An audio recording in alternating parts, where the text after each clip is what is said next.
several people. We have several commissioners online, which is great. Thank you for figuring out how to get that done.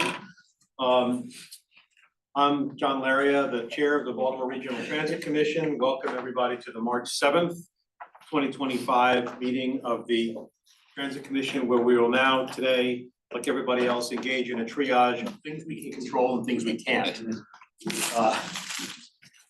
I think that's a common exercise for everybody these days.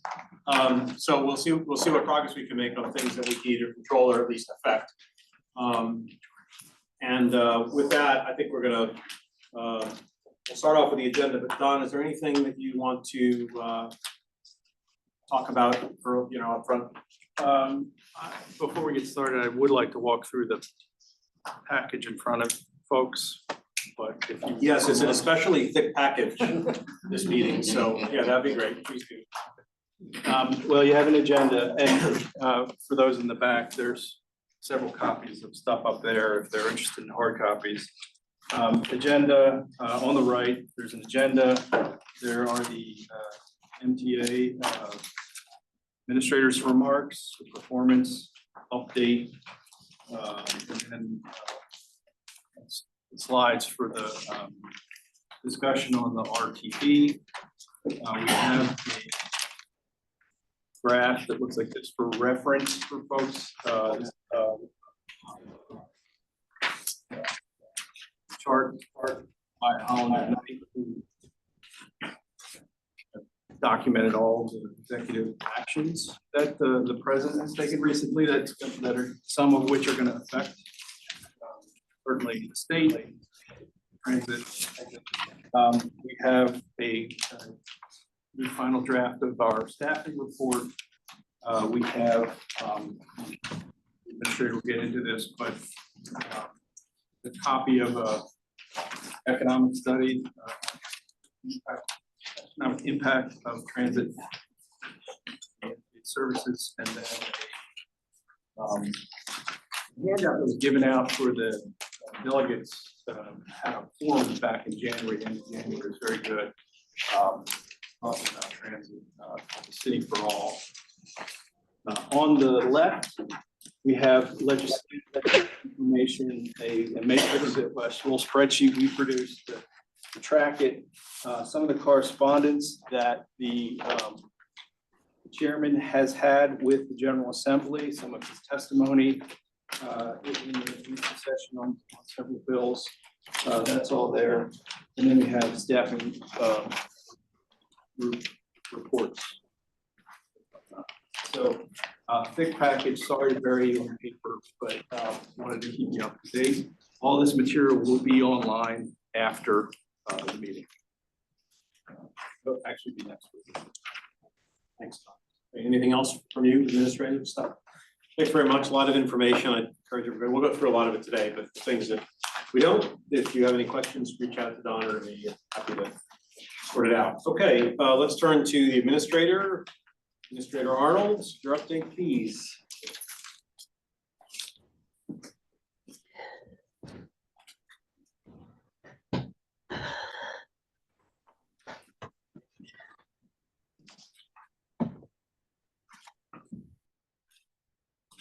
Okay, good morning all, happy Friday. I just have a few updates to share today. So just want to highlight, since the last time we met, you guys do have a copy of the Greater Washington Partnership Report in your packet. So they took a look at the economic impact of MTA on the state of Maryland. Spoiler, it is positive. It is a net positive to the state. MTA's existence does bring a huge amount of value to the state of Maryland, a huge amount of jobs to the state of Maryland, and that really is throughout the entire state. A lot concentrated here in the Central Maryland region, but in the western part of the state, eastern shore, across the board, MTA does create jobs. And so we're trying to share a lot more of that information from that report in our messaging and getting it out there so that everyone does recognize the importance of MTA to the state. Really fantastic event where the governor participated, secretary. I know a lot of you attended, so I appreciate you all coming down to Annapolis to support that. And here we go, spoiler alert, the map. So we are sharing this as well, just as a reminder of the MTA employment impacts statewide. Again, you can see even in Western Maryland, where you don't think about transit necessarily as much, we have, 100 jobs because MTA exists. Across the state, that is the case. And we've highlighted some of the companies that we do business with across the state here as well. Want to share a couple operations updates and give a lot of kudos to the team. This winter has not been super kind to us, but the team made sure we had a really good prep work ahead of time. We had a plan, we executed the plan. I want to give our operators kudos. A lot of them had never driven in snow, and we got out of 2 snow events with only minor incidents, nothing major. So, Mike, make sure you're passing that on to the operators. They did a fantastic job, followed their training. We also, we pulled back service in a lot of areas to not put operators in a situation where they would, slide down a hill or something like that. So the team did fantastic work there. We also had a few instances with the wind. So the Camden line was shut down February 17th because of wind knocking out power lines. And again, the team worked really closely with BGE, was able to restore service as quickly as possible. And then a few instances here where we're showing some warming buses. So we do support our local fire departments. A lot of times they'll request warming buses to come and allow for folks, both the fire department and for residents, our impacted residents, to use them during major events. I will note there's a major fire event that happened overnight in Fulton Avenue on the west side. Our team supported them. We rerouted a bunch of buses, and we did also provide a warming bus. So our operators are out there with water, a nice, warm, safe place for people to be. And so that's something that we continue to do to support the community. Annapolis, I think you guys are all following that. I know there's a report on that, a lot of information in your packet there, but we did have our budget hearings, and I mostly just wanted to give a big thank you to John for attending. Lester, I feel like I could just go around. Everyone was incredibly supportive of the ask to come support MTA's budget. And so we really appreciate that. Obviously, we're wait and see what's going to come of that, but we did very much feel the support from the community for MTA's budget. Also just wanted to share some upcoming publications over the next few months. I know we're only meeting every 2 months. So between now and when we next meet, we'll put out our annual service plan proposal. So basically the fall service change, what that's going to look like. So our team is looking at that now. A lot of good stuff in there in terms of trying to make adjustments to improve reliability and improve frequency for our riders. So we'll make sure that as soon as that comes out, we'll share that with you. The team is also working now on our capital needs inventory.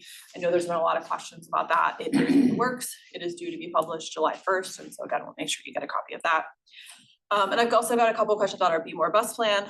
We are anticipating putting that out later this spring as well. And that will outline what a 10-year vision for additional bus service could look like. It has costs associated with it so that folks have a full understanding of what it takes to grow the system and grow the service. Wanted to share a few Metro updates. We've been leading in pretty hard on Metro lately, state of good repair, service reliability, and just the general cleanliness of the system. So one thing I want to share here is that the new rail cars are still scheduled to go into service later this year. But we're making a service adjustment starting March 24th, where we're going to shut down 1 hour earlier each night to allow for extra testing time. So essentially what works is, we typically close right around midnight, but by the time all the rail cars get back, by the time everything is cleared off the tracks, it takes about an hour. And so we lose that hour before crews are able to go out and start testing, start doing all the things that they need to do. So instead of having a 4-hour window each night, they really only have a 3-hour window. So by closing an hour earlier, it allows us to get that true 4-hour window to do the testing and get our cars in service. I'll note that our ridership between 11 and 12 is very low. So it is not a ton of riders that are impacted, but I do recognize that it still is an impact.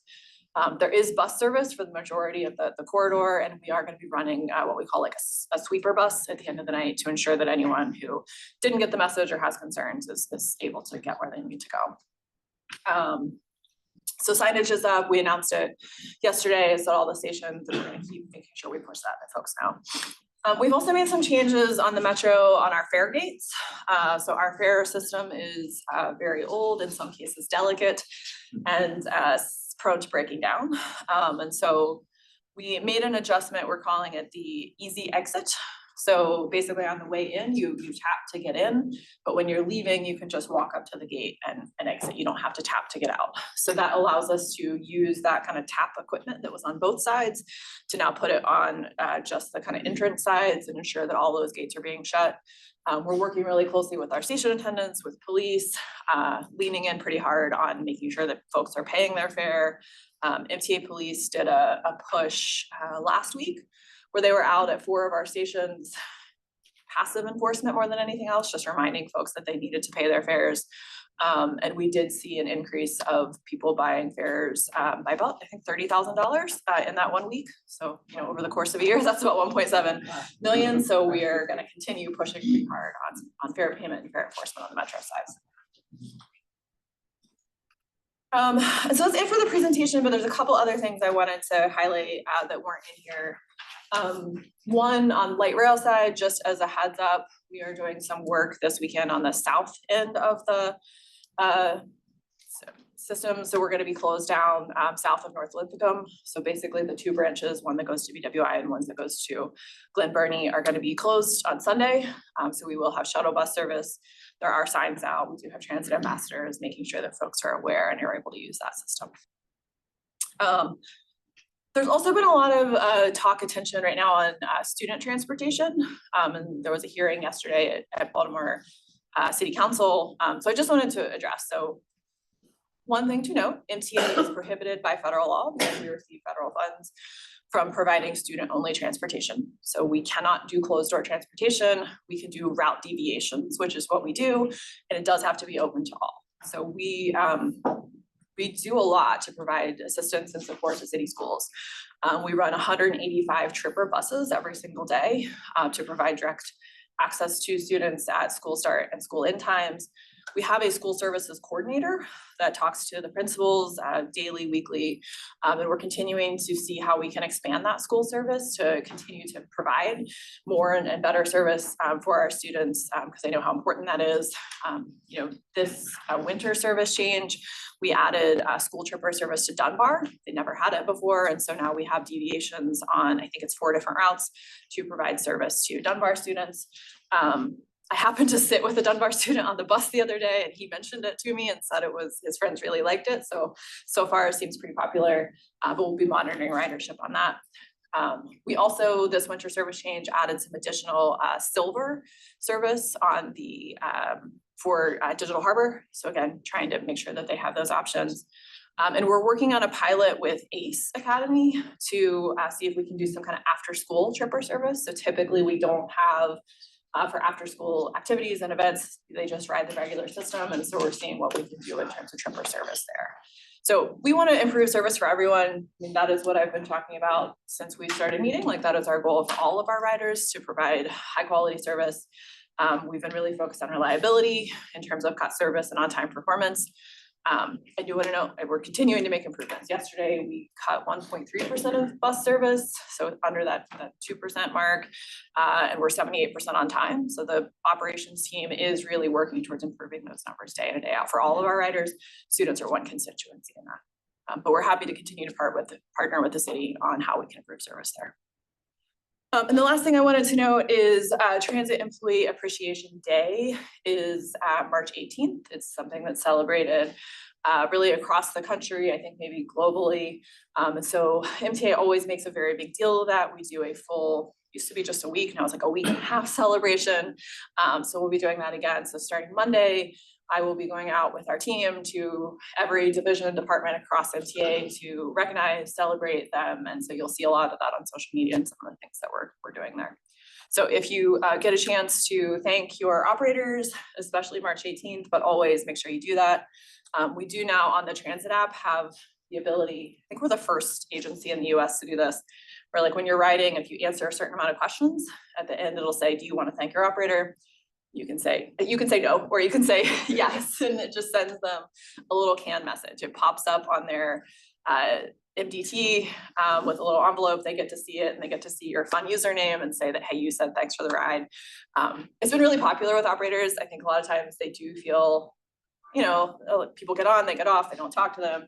So it's one extra way just to show support of like, hey, I appreciate you. Thanks for being out here. Thanks for doing what you're doing. And so we've got a lot of good feedback on that. So if you don't do it ever, do it on March 18th. And I would encourage everyone to thank their operator that day in particular. Any questions? Go ahead, I'll come next. One question about school transportation. Do you get extra funds if you do a school transportation, like a per student support or something like that? No, state law was passed in 2019. We no longer charge Baltimore City for school transportation. The cost of the trippers is just shy of 7 million per year, but they do have access to the entire system as well. Yeah, I'm asking because in Anne Arundel County, the school transportation costs like $1,000 per student per year. And I was thinking, like, if you can look at it together with the Department of Transportation and the Department of Education, there might be a lot of funds available even by sharing some of those costs and getting you more operating money and saving the Department of Education also money. But I don't know if people look at those things together, but I think it's always a very interesting low-hanging fruit in a way, Yeah. Yeah, thanks. So I wanted to say a word about that. Obviously, I think most of us saw it. If you haven't, you should go find. First of all, the initial coverage, which happened to be a Baltimore Banner article that was a result of a long study and so on and so on. And, I think there were some legitimate questions about sort of methodology and sort of how that, what the sort of conclusions are. It's obviously not a great situation. But I also think, and I've talked to Holly extensively about this, I think it's grossly unfair to sort of lay the blame at the feet of MTA, particularly MTA with the resources, the constraints that it has, right? Because frankly, the resource constraints are not like, MTA is the victim of those, it's not the creator of those. So I think we have to triage, right, between what are the things, my theme for the day about what you can control and what you can, what can MTA control or do better or do differently, with the resources you have? What could you do better if you have more resources, which is of course the broader discussion we're all having about resources for MTA in many respects. And then ultimately, who else is involved? And MTA is not the only entity. The schools have an enormous role to play. So it's sort of inevitable because of the attention it got and because of the sort of this sympathetic stakeholder group that are city school kids, that there's going to be some discussion about this. The council has already taken it up last night. Holly appeared. Unfortunately, I think the article, there was one article, I think in the Banner that was focused solely on that as if it was the only thing that got discussed regarding absenteeism. The Baltimore Sun article, and I'm not picking favorites here, I'm just telling you, the Baltimore Sun article actually sort of said there are a bunch of different things, including this, and then it went on to talk about others. So I'm not really interested in sort of teasing that out, except to say that it's a legitimate issue from the school kids' perspective, right? And the rest of us, the grown-ups, right? The adults have to sort of figure out how to try and deliver these services in the best way possible. I'm hoping, frankly, that this is going to become an actual opportunity for us to sit down with stakeholders. And I've already gotten a bunch of calls and I've made a few calls about what we can do to sit down and figure out who can do what. You've got an idea about funding, whether that's viable, whether there are other things that could happen, because at the very least, we should figure out if there's stuff we could do. That MTA, go back to my little hierarchy, that MTA can do within the constraints that it already has. Whether if we got additional resources of some amount, we could help MTA. And then sort of what's the role outside of MTA, schools and others, to try and make this better. But to me, it's also a great sort of teachable moment, because it's like, we've been telling you this is a problem. We've been telling you the system is under-resourced. And people who are not taking transit regularly probably don't think about it very much when they're talking about other working people taking transit.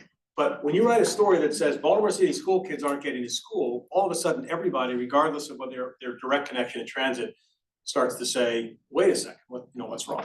So I'm trying to view this as an opportunity. I'm sure that MTA, there are probably other things that could be done, but I think largely it's a systemic issue that needs a lot of different folks to be involved. So I'm looking forward, Holly, to whatever those conversations turn out to be, and I'm happy to participate in them. I think it's the ball. I think the ball is not going to get dropped on this very quickly because again, it's such a compelling story. Whatever the precise facts might be. No, I mean, and again, as I said yesterday, we're happy to coordinate with city schools. It was good to be there together with them. I had reached out to them previously, and so being in the same room, we're able to actually connect and set up a meeting so that we can discuss further. Yeah, I mean, there's absolutely things we can do in our control. I will also note that their chief of staff noted, you know, I think the school choice program, you know, as a city schools parent is a good benefit to us. And it creates a situation of like spaghetti trips all across the city. And she noted herself, like that logistically is very hard to serve. And so that's kind of the struggle that we need to partner together on and how we can improve that service. The other thing I wanted to say, sort of unrelated, is about things we can control and things we can't, is you mentioned the employee recognition program. I've really been continually impressed by how much you and your senior team do to create a team spirit. I mean, I've been with you traveling in the system, and clearly people know you, they feel like you're paying attention to them. There's a you know, a good, productive, even sort of warm relationship. That's not, I wouldn't take that for granted. I mean, I think that's really important, and I think it's a credit to you and the team that you've got, and you know, Mike's folks, to create as much of a team spirit as you can. And I'm always happy when I see that dynamic. Hey, Holly, how are you doing? You know, whatever people say, and you always stop and talk to them. And I would hope that everybody would do that, but I think it's important that you do. So I want to thank you for taking that approach. No, thank you, I appreciate that. Yeah, we have a fantastic team. I will always shout out Mike for the relationship. I call him, he answers, he calls me, I think vice versa. Yeah. And so, but yeah, our operators in particular, frontline staff, like they are out there doing tremendous work each and every day. And so I do encourage folks, when you're on the bus, when you're on the train, like just thank them for being out there, like in the horrible rain and horrible weather, they're still out there doing their jobs. Right. Yeah, Mike, please. When I first came here back, it was December '94. Started off as a part-time bus operator. You know, there was over 100 part-timers throughout the system during that time, and the part-timers were the ones who really picked up the bulk of the school work. And had there been a study to when the decline, because right now on the public sector side, we only have 11 part-time bus operators left, in the system. But has there been a study of when it was completely taken away to now, as far as the decline in the school bus service that's being provided? And with that, is there, I mean, we've had discussions, but, has that been into MTA's future plan to see if that could be back incorporated with part-time bus operators? Yeah, I mean, so yeah, you and I have talked tremendously on this, and I'm very open to bringing back part-time bus operators as long as we can get the same amount of work out of them, which is some of our struggle that I think we need to talk about in our next negotiation. But a lot of our part-timers do. Bruce in particular, I've seen him a few times out there. He's always done the schoolwork. He's our shop steward for the part-time folks. But we actually are providing more school service now than we have historically. We keep increasing the amount that we've been providing. A lot of times it's kind of interlined into regular service. So our bus operators will do a school tripper and then go into the red or go into something else that they're doing. So it's pretty complex, but I'm very happy to continue to have that conversation. Yeah, like one follow-up, I mean, both from the earlier comment and this one, perhaps, I mean, it sounds wonderful, sure, if there could be a resource allocation of per student over to MTA. But even for the sake of this discussion that's happening in a more public forum, perhaps trying to articulate what the school bus routes, because your point about the schools of choice is significant. So school bus operations already are incredibly inefficient routes for any municipality anywhere, but they have a very specific purpose and they cost quite a bit of money to a school system. So overlaying that on top of the city system, even trying to articulate if the city ran a school bus service standalone, what that scale of investment would take to then better inform the impact on MTA. So even if we got like just a cost impact number, I think that could better inform the. So you're sort of driving for, like, in some way, what is the value or other cost to it, right? Yes, and not even like if MTA did it, but if the city school system ran a school bus system with the school of choice, it would be cost prohibitive, frankly. Yeah. Yeah, that was one of the requests from city council yesterday, so we're happy to work with city schools to pull that together. I think they noted they pay somewhere between 35 and 40 million per year just for the current school bus service that they provide to the folks outside the mile radius.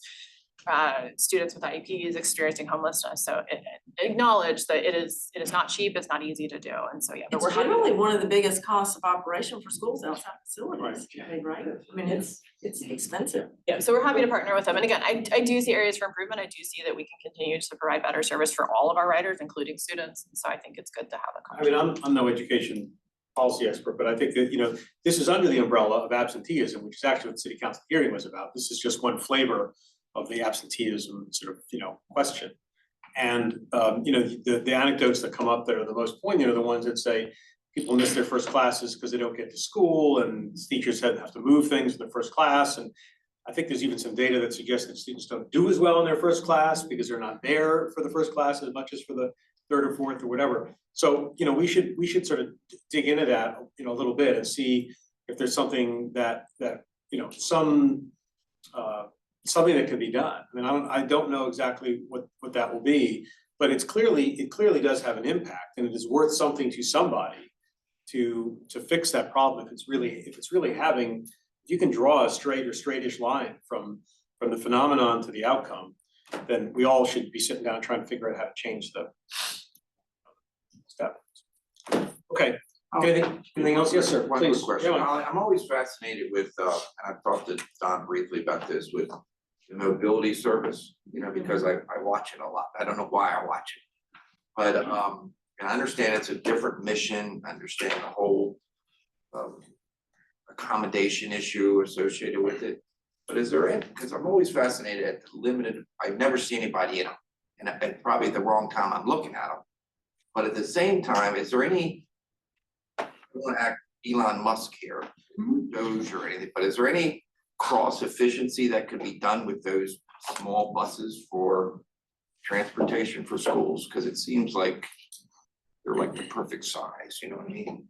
So some school students actually do ride our mobility service, they qualify for paratransit and use it.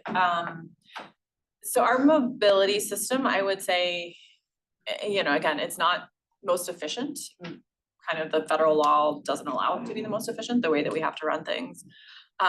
We do about 8,000 trips per day on mobility through a variety of different providers. I think the biggest struggle with trying to incorporate school students into that is, number one, this is the ADA required paratransit service, so a little bit more complicated there. And then we're looking to go up a step in our contracts right now, because we're kind of getting close to where we need to make sure we have more buses, more vehicles available. So while it may look empty or only one person on it, the reality is that we are Sure. Operating at, kind of the highest level that we can at the moment. Just curious. Thanks. okay. I think that's great. We have a very full agenda, so I want to make sure we keep moving. I'm going to add one little bonus item here, which just ask the assistant secretary sitting next to me to talk a little bit about a question that a lot of us have been asking, and I know it's been asked of me, which is the impact of what's going on in the federal government on our part of the world, this particular part of the world. So Tony's agreed to, as you wish, whatever you prefer, give a little sense of that best you can. Yeah, to the best that I can, as you said, because we all know the federal government, things change pretty quickly.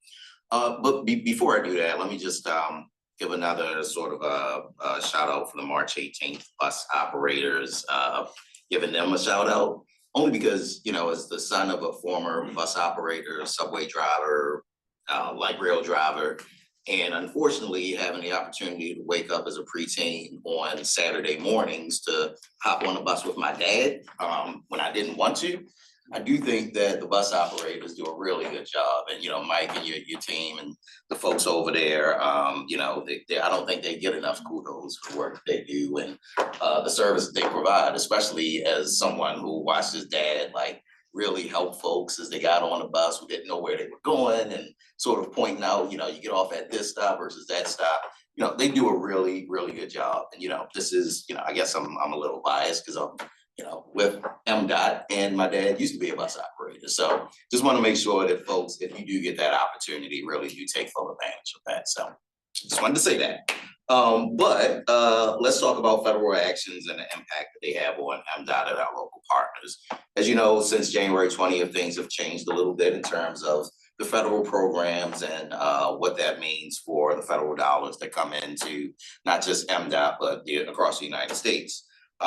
In fiscal year 2024, Maryland received over $220 million in federal formula funding for urbanized transit systems alone.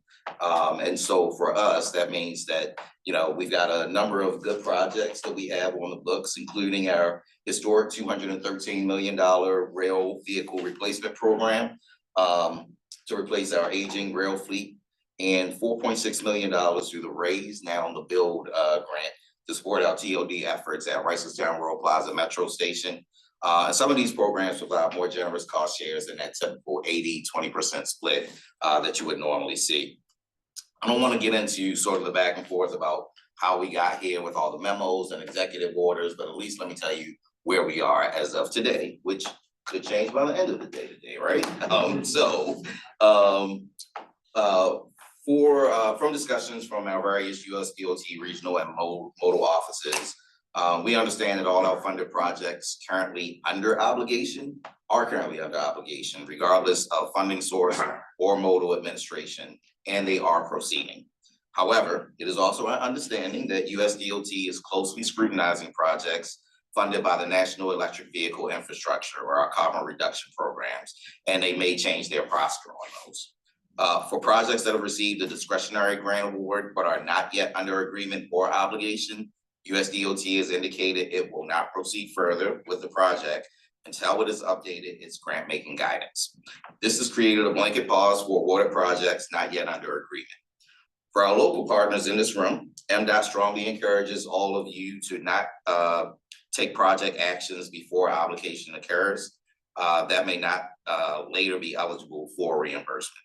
We expect that any notice of funding opportunities or NOFOs currently active will be amended, and any future NOFOs will reflect the new administration's priorities. So that just means that we're closely coordinating with both the governor's office and the attorney general's office to examine these actions and to determine the next steps, both administratively and potentially legally.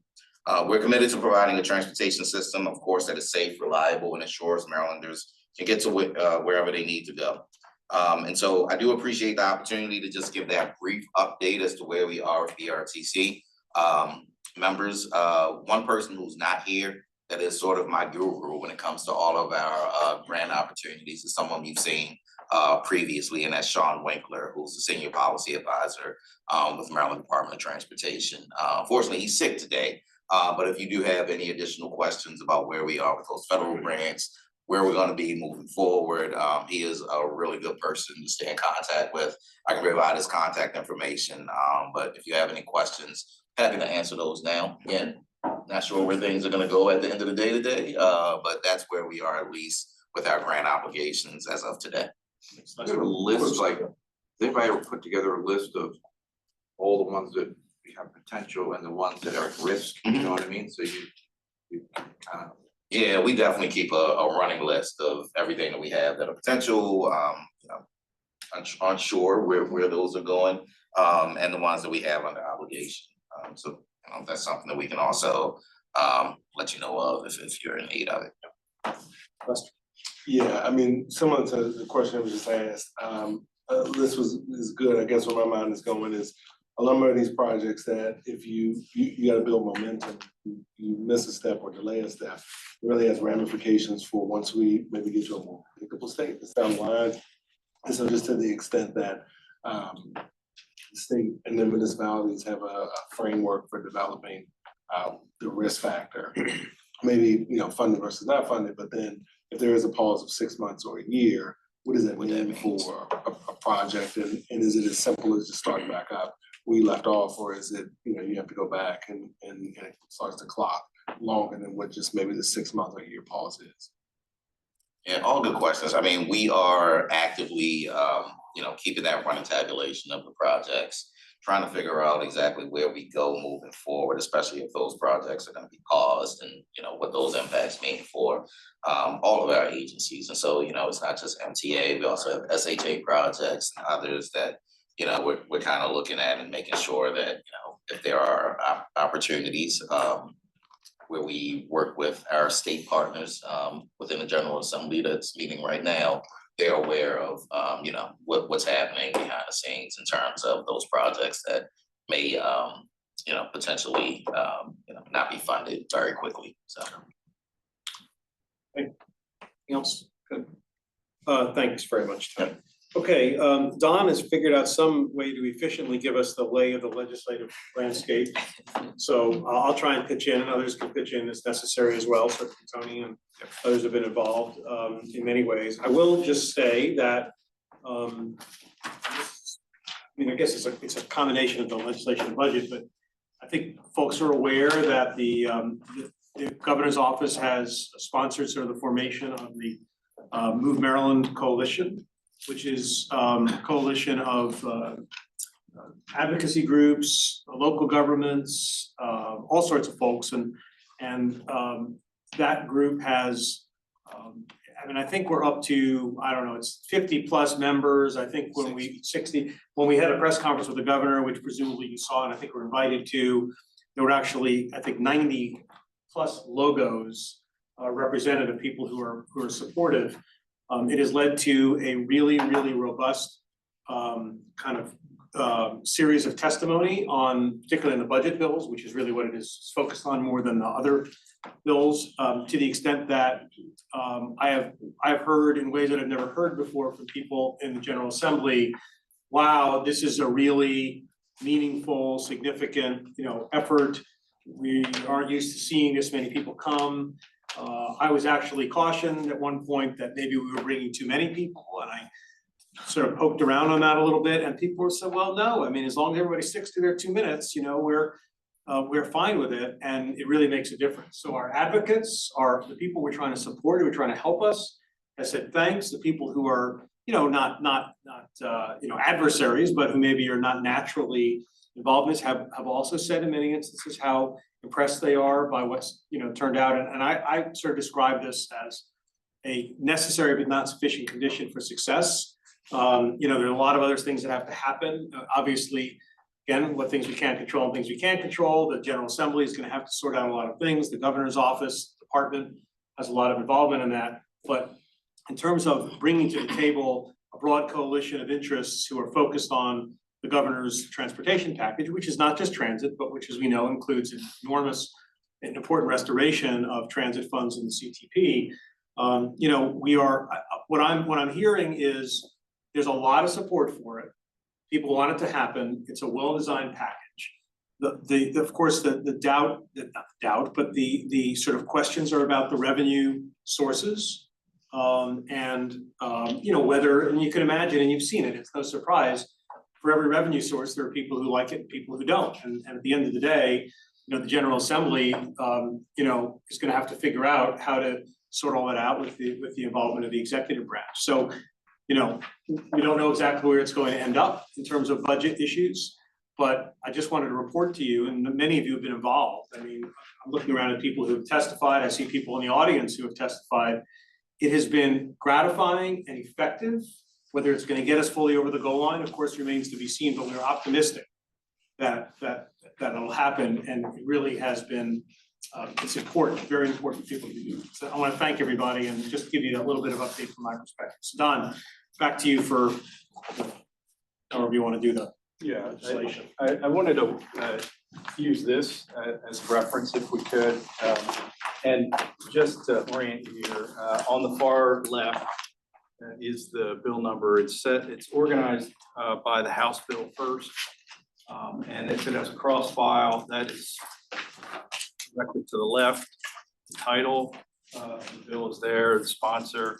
There's a synopsis that's directly from the bill language. So if you're familiar with that, it gives you a hint about what's in it, but doesn't really tell you a whole lot. It's use certain language to describe what's in the bill, and it goes in here. I'll try to understand that. Its current status, when it had its last hearing and time. So that we have the House bills and then the Senate bills that follow. If it's cross-filed, I'm not gonna cover it again, I'll just cover it in the House version, since that's first. So the top bill is the prioritization bill, the CTP prioritization bill that we've had MDOT come in the past and talk to the commission about. They may be familiar with that. The bill itself has specific language and changes in law that would implement that effort. We have been tracking it and have not commented on it, but are keeping a watch on it. I do understand that MDOT is still negotiating with the General Assembly members on that bill. Another thing I'd point out is that where it's colored, there's a color over the bill we have comment. So for HB 80, that's the TOD bill, land use alterations. HB 80 and SB 190, Senate bill and House bill and Senate bill. It is known more as the TOD bill. That bill creates a fund for transit-oriented development and enables local taxation, local tax to be implemented to fund, to produce revenues for that fund. We provided a letter of support with amendments. The amendments basically were to work with the local governments on the specific language and the revenue sources. HB 84 and SB 395 is a climate bill. Delegate Edelson's bill, we've been tracking that bill. We haven't commented on them, but it would obviously affect the department's ability to expand highways and fund highways in particular. HB 105 is another Delegate Edelson bill. It is moving or permitting the department to use bond funding, use Garvey bond funding in particular for transit expenses. We provided a letter of support. I don't believe that as a cross file, but I do believe it's in the BRFA. It is. So If I can note on this one, MTA is counting on this passing to be able to fully fund the light rail modernization program. So whether it's this or what's in the BRFA, it is very important for us. we did do a letter of support in favor of this. HB 330 and SB 472, that is a creation of some new tax subclasses of property taxes for local governments to fund transit. And it's sort of, if folks are familiar with Henry George, he's for the economic policy nerds in the audience here. He's a Lincoln Land Policy, the Lincoln Land Policy Institute also supports this kind of approach. It's they're making it more expensive if you're in a certain area near transit to not do anything with your property. So it's encouraging people to do something with their property to have more density. This is has had a hearing, but we have not commented on it. We are tracking that. HB 352, SB 321. That is the Budget Reconciliation Financing Act of 2025, the BRFA. We're tracking that. We did testify at both MDOT and MTA's overview or budget hearings in favor of the tax revenue package and parts of panels there. HB 432 and SB 20 should be highlighted. It is highlighted on the screen. That is a bill we commented on, another Delegate Wilson bill. We provided a letter of support That is a mandatory funding that attaches a requirement to basic growth in the lots funding based on consumer price, the consumer price index. Again, we provided a letter of support for the lots on that. HB 450, we're tracking a Delegate Guyton bill, looking at reduced fares for disabled passengers.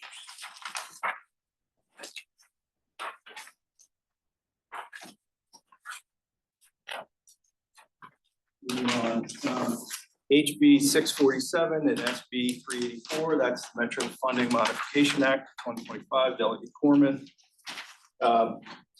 They are, there was a portion of funding that was provided to Metro, to WMATA several years ago. This part of that fund did not get a 3% growth. This is an attempt to correct that and have all funding that goes to WMATA, an annual 3% growth to it. We're tracking that one. HB 500 and SB 426, that's the Procurement Reform Act of 2025. This is a huge bill. We're tracking this. It doesn't quite do what we need it to do for MTA, but it is a huge lift and probably one that we would not be able to change. So we did not comment on that. HB 517 and SB 401, that's the Maryland, the MARC Authority Bill, Delegate Corman has put in.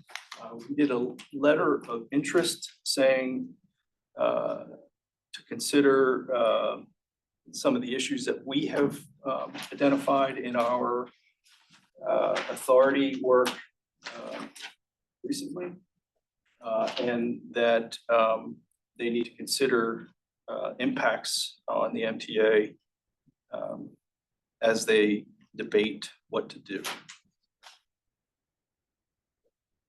HB 527 is free ridership on the Purple Line. We're tracking that bill. HB 578 is a Board of Public Works bill, changing the value that needs to go to the Board of Public Works to values anything above $500,000. We're tracking that bill. HB 641, state property tax bill. The state's is to set a state property tax to fund transportation across the department, so it's not just transit focused. We're tracking that bill as well. HB 695, repair the Transportation Trust Fund Act. That is an attempt to kind of re-alter what's in the program and how much money goes to highways and how much money goes to other things. HB 901 and SB 499, that is a local bill, Delegate Wells, to provide, to readjust the highway user revenue calculation to give Baltimore City a little more money than what they receive currently. HB 965 is a distribution of lots bill, no cross file, Delegate Guyton, and it was withdrawn.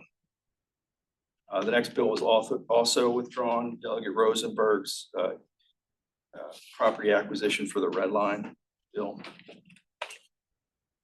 HB 1144, state public transportation service stations exclusion for assault and bodily injury. We're tracking that bill. It sounds like the bill does not have a cross file.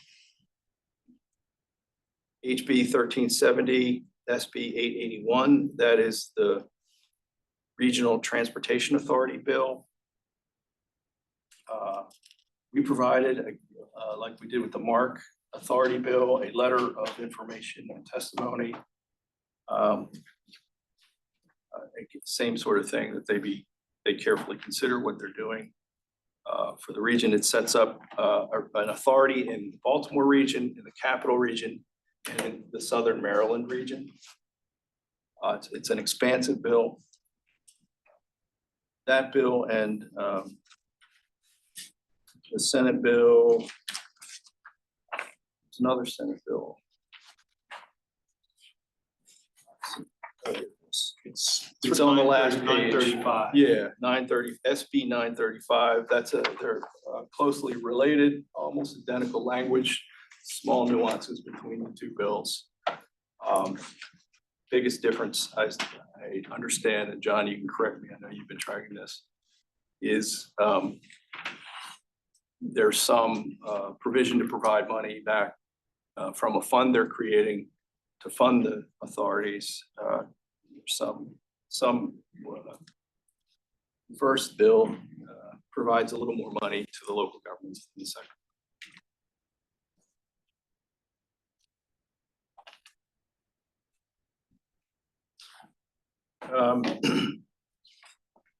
We're tracking HB 1463, that is Safety and Funding Investment Act of 2025. It provides gives a little more money to it extends the sunset that the current ESIA Act has in place. SB 20, HB 432, Senator McCray. So that's the cross file, we covered the cross file earlier. Yes, we did. I think you only have cross files left, is that? Well, that's right. I think that's right. Yes. Oh, the only other one would be the number 32 at the top of the last page, the tort reform bill. Do you want to, should I just do that, or do you want to? Yeah, if you've been talking to the senator. Sure, I mean, so I just comment on that bill, and then I want to comment more broadly, and if there are questions, you try and take them. The bill number 32 in the spreadsheet is directly arising from the work of this commission and recommendations we made in our annual report as we try and discern, inequities, historic inequities, kind of inconsistencies in the way MTA is treated, or ways that we could improve. So the procurement issue is a big one. Obviously, it's a giant procurement bill. We're a small piece of that, and will benefit in some ways if it passes. But this was very direct. This is just a reminder that MTA, for historic reasons, is the only entity in state government which is not subject to the Maryland Tort Claims Act. It seems crazy to say, but if you go and look in the Maryland in the state law library about, believe it or not, the page that says how to sue the state, good guidance.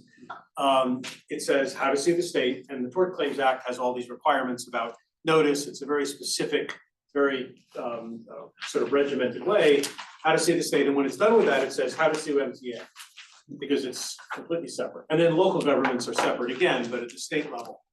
So we identified that in the last year, included in the report, and I raised it with Senator Smith, who is the chair of Senate Judicial Proceedings. He's introduced a bill basically to put the MTA in the Maryland Tort Claims Act, which seems fairly straightforward.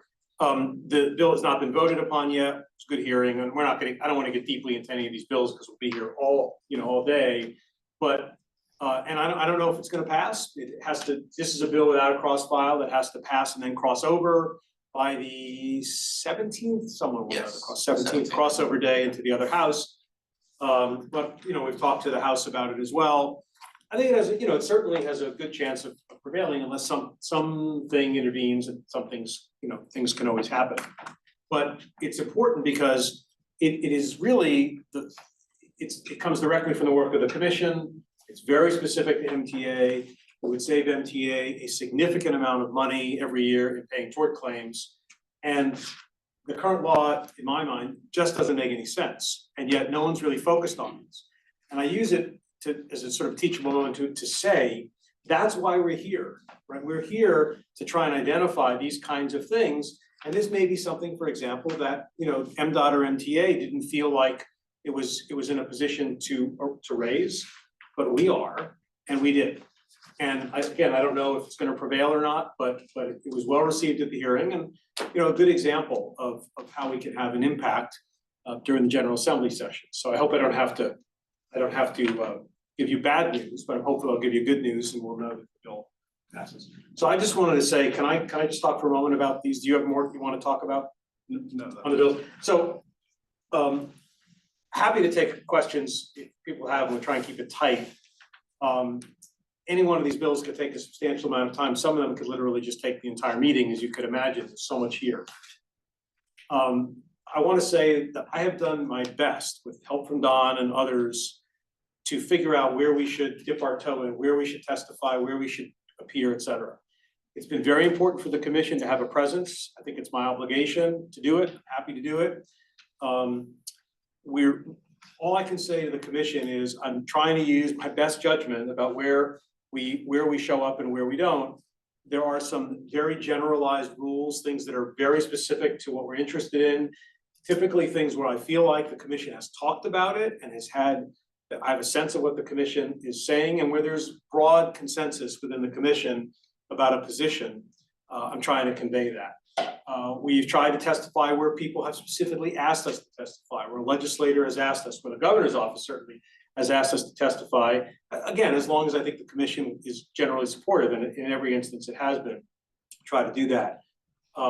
We've tried not to testify on things that relate to, we're tracking, for example, bills that relate to WMATA, but I don't think it's appropriate for us to go down there and testify on a WMATA bill. We're not here to create sort of a Baltimore versus or any of those kinds of things. So I could go on in terms of this triage. It's probably not perfect, but I think it has worked out reasonably well. The commission has gotten copies of all the written testimony. I've heard some good feedback from folks. I've heard no bad feedback from folks or criticism. I'm happy to have any feedback that you want to give, let's not do it at length today, but, and if there's a better way to do this in the next legislative session, which will be our second session, I'm more than happy to discuss a process. It's very hard to be nimble, and I'm just trying to use my best judgment, and I think we've got it right. If you think that we're wrong on one or more of these, happy to hear from folks. But it's been important for us to be there. People are, particularly in the committees of jurisdiction, environment and transportation, being sort of one significant one, they're kind of used to seeing us, like by the time you get there on whatever number bill. So it's important for us to be sort of part of the discussion, and to some extent it creates a little bit of an expectation that we're gonna be there and participate in the conversation. So I hope that the commission has had a chance to look through the written testimonies. I'm happy to take feedback specifically on bills or on process. We could talk about process as we roll into the next session. Yeah. I want to thank you for the leadership and advocacy you've shown. I agree 100% with what you just said. As we get into the stretch where we've got a number of bills that are on the table that are in various stages of kind of life support or vibrancy. For those of us who are interacting regularly with the legislature in our day jobs, I'm thinking of Lakey's job. I don't see Adam here, but certainly a trade point. If there's a way, if we've got things, Mr. Chair, that are on the verge or on the bubble that we could weave into either giving our legislative teams or even some other, those of us that are the companies that have folks that are advocating and working, even if it's a matter of, we've got here first a number of lobbyists that are working on our behalf. That we can say as you're working, these are pretty easy bills, wide support, but could benefit from, just some intentional attention. Be happy to work with you on that. Thank you very much, and that's really helpful. So we'll take that into account as we start to, we're coming out of hearings now and getting into voting sessions at the subcommittee level, at the committee level, eventually on the floor. I have a sense that the transportation related stuff is kind of coming up in the queue. There's not much time left, right? And the other thing, Lester, I want to tell you specifically, and I'm glad you said that, because At the prior meeting, you asked whether we were gonna plan a lobby day, and people seem to think that was a good idea. The Move Maryland Coalition has now scheduled a lobby day for March the 20th. And those of you who've not heard about this, we're gonna get you this information. And to the extent that you, as an individual, you as whoever you represent, is able to participate in that, you are welcome and encouraged to do so. So I had a sense this might happen, so I was trying to integrate Lester's good suggestion. We've already got a very significant number of people who have signed up to see the appropriate folks in the General Assembly and the executive branch, and really would encourage you to participate if you can. So Don is gonna send something to you. I think it'll come in the form of a are you interested? And then obviously you get into scheduling, when are you available? Because it's gotta be an all-day thing, just because of the necessary, trying to get all these people on a schedule. I realize not everybody can do that, but we'll do the best we can. March 20th. March 20th, yeah. Well, there's a sign up form that will be circulated. So look out for that. It's not that far away, Tom. I just want to reiterate what Lester said too. Mr. Chair, thank you for all the work that you've been doing, and especially for the commission and the members that are able to at least submit written testimony or actually come down, especially for our budget hearings. I think it has been really helpful, and you're right, people do know who you are, and they do know who the Baltimore Regional Transit Commission is now.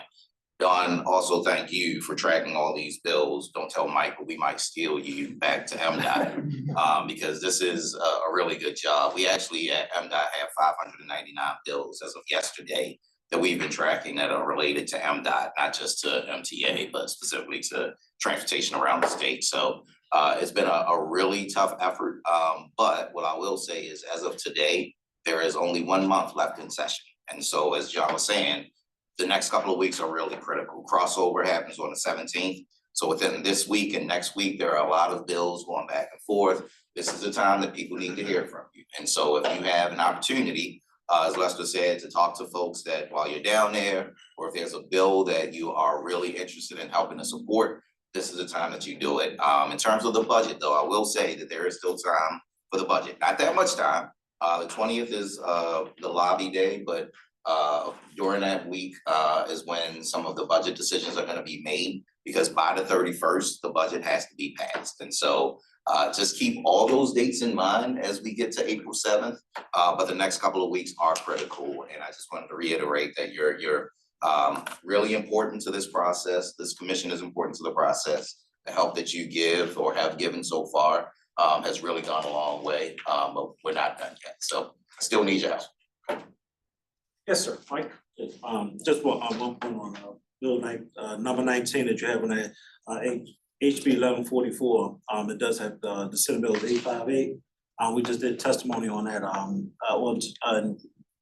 Senator Henson, Shanika Henson is going to carry that in the Senate. But also too, like sitting in this tape, Delegate Bridges, when you first put a delegate at the time, putting forth this, thank you for the seat. I'm like wearing 3 hats here.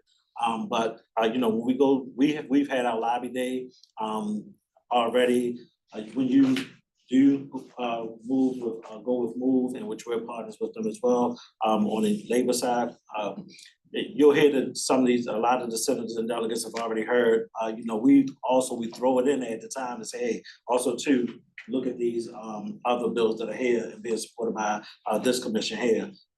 We've already been doing that, but thank you, John, for your leadership and everything that you've been doing and on behalf of transportation, which like I said affects myself and my members in more than one way. Thank you, Mike. Okay, I'd like to keep moving, but I don't want to cut anything off. Anybody else? Okay, so again, welcome your feedback, and if the process, want to change the process or tune it up in some way, happy to do that. But I think we've done pretty well this session, and I think we've achieved the things we need to achieve in terms of we haven't got any outcomes yet, but hopefully we'll be able to celebrate. So the next chunk of this agenda, and we're behind because it's inevitable, we got a lot going on, are the 4 work group reports. I was sort of willing to have us meet every 2 months. You'll recall, I think the commission was in favor of this, assuming that the work groups occupied the time in between productively. And, you know, I thought one of my frustrations last year, and I think I said this in the first meeting, that I think the work groups, maybe because we were meeting too often, maybe because we were just getting our feet on the ground, had not pushed as far as we wanted it to, although, you know, for example, the tort liability bill came out of the work of one of the work groups. So it's not that it was unproductive, but I'm really committed to this year, these work groups doing hard work. And I'm very, very happy that each of them seems to have made real progress. You know, everyone's in a slightly different place along the timeline. But I wanted to just have a chance for Don and others to share with the full commission the work of the work groups, sort of figure out where we are. Because at the end of the day, those work groups and the work product they produce is going to define what the commission focuses on. It's going to define a lot of our annual report at the end of this year, et cetera. So with that, I'll turn it over. Turning it over to you, Don. Yeah, I just need a second to, And just so folks know, in terms of the agenda, the CMRTP update is a substantial presentation by MTA and necessarily so and time sensitive. So you need to leave time for that in order to keep that process on track. So we'll do the work groups, we'll talk about that. The budget review process item is probably not even a 10-minute item, it's a brief one. So you can anticipate that. And then of course, time for public participation. So I'm just trying to give folks a sense, anticipate what the timing looks like.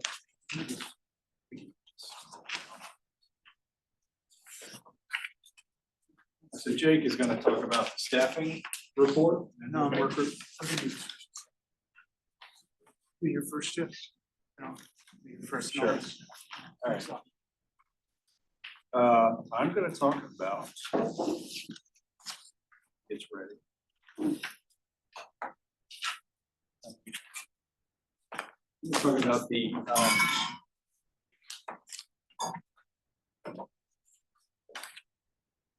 rider experience work group met at the end of February, the 24th. Present were Commissioner Spencer, Scott, and Celeste, Tony, and Ariane. We're all there. We talked about, we had also Mike Helta from the MTA. He's the director of customer experience.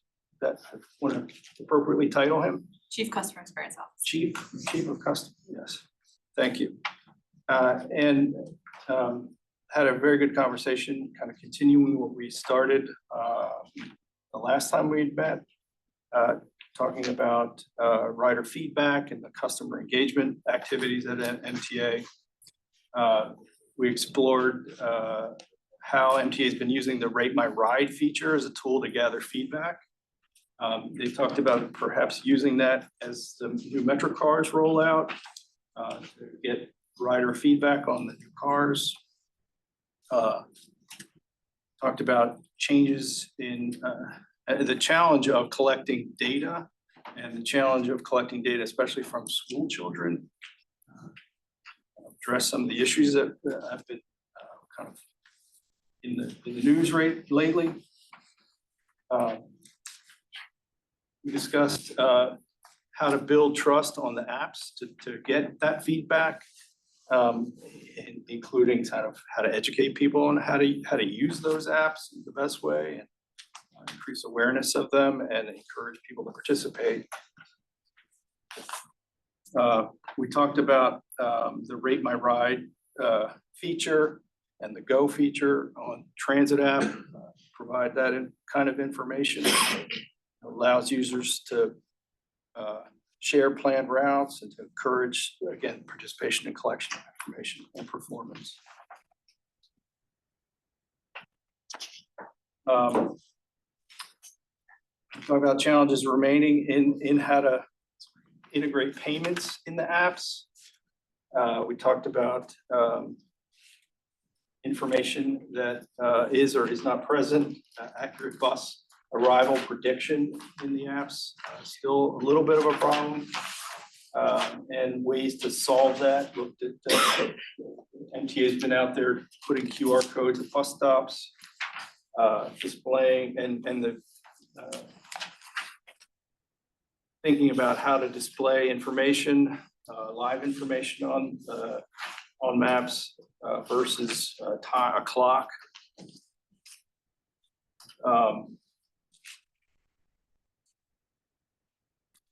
We talked about the rail system performance and other performance measures. We looked at the metrics that we've been getting over the past year. We looked at the attainment report that the department puts out annually and measures performance on transit. We'll continue to track that.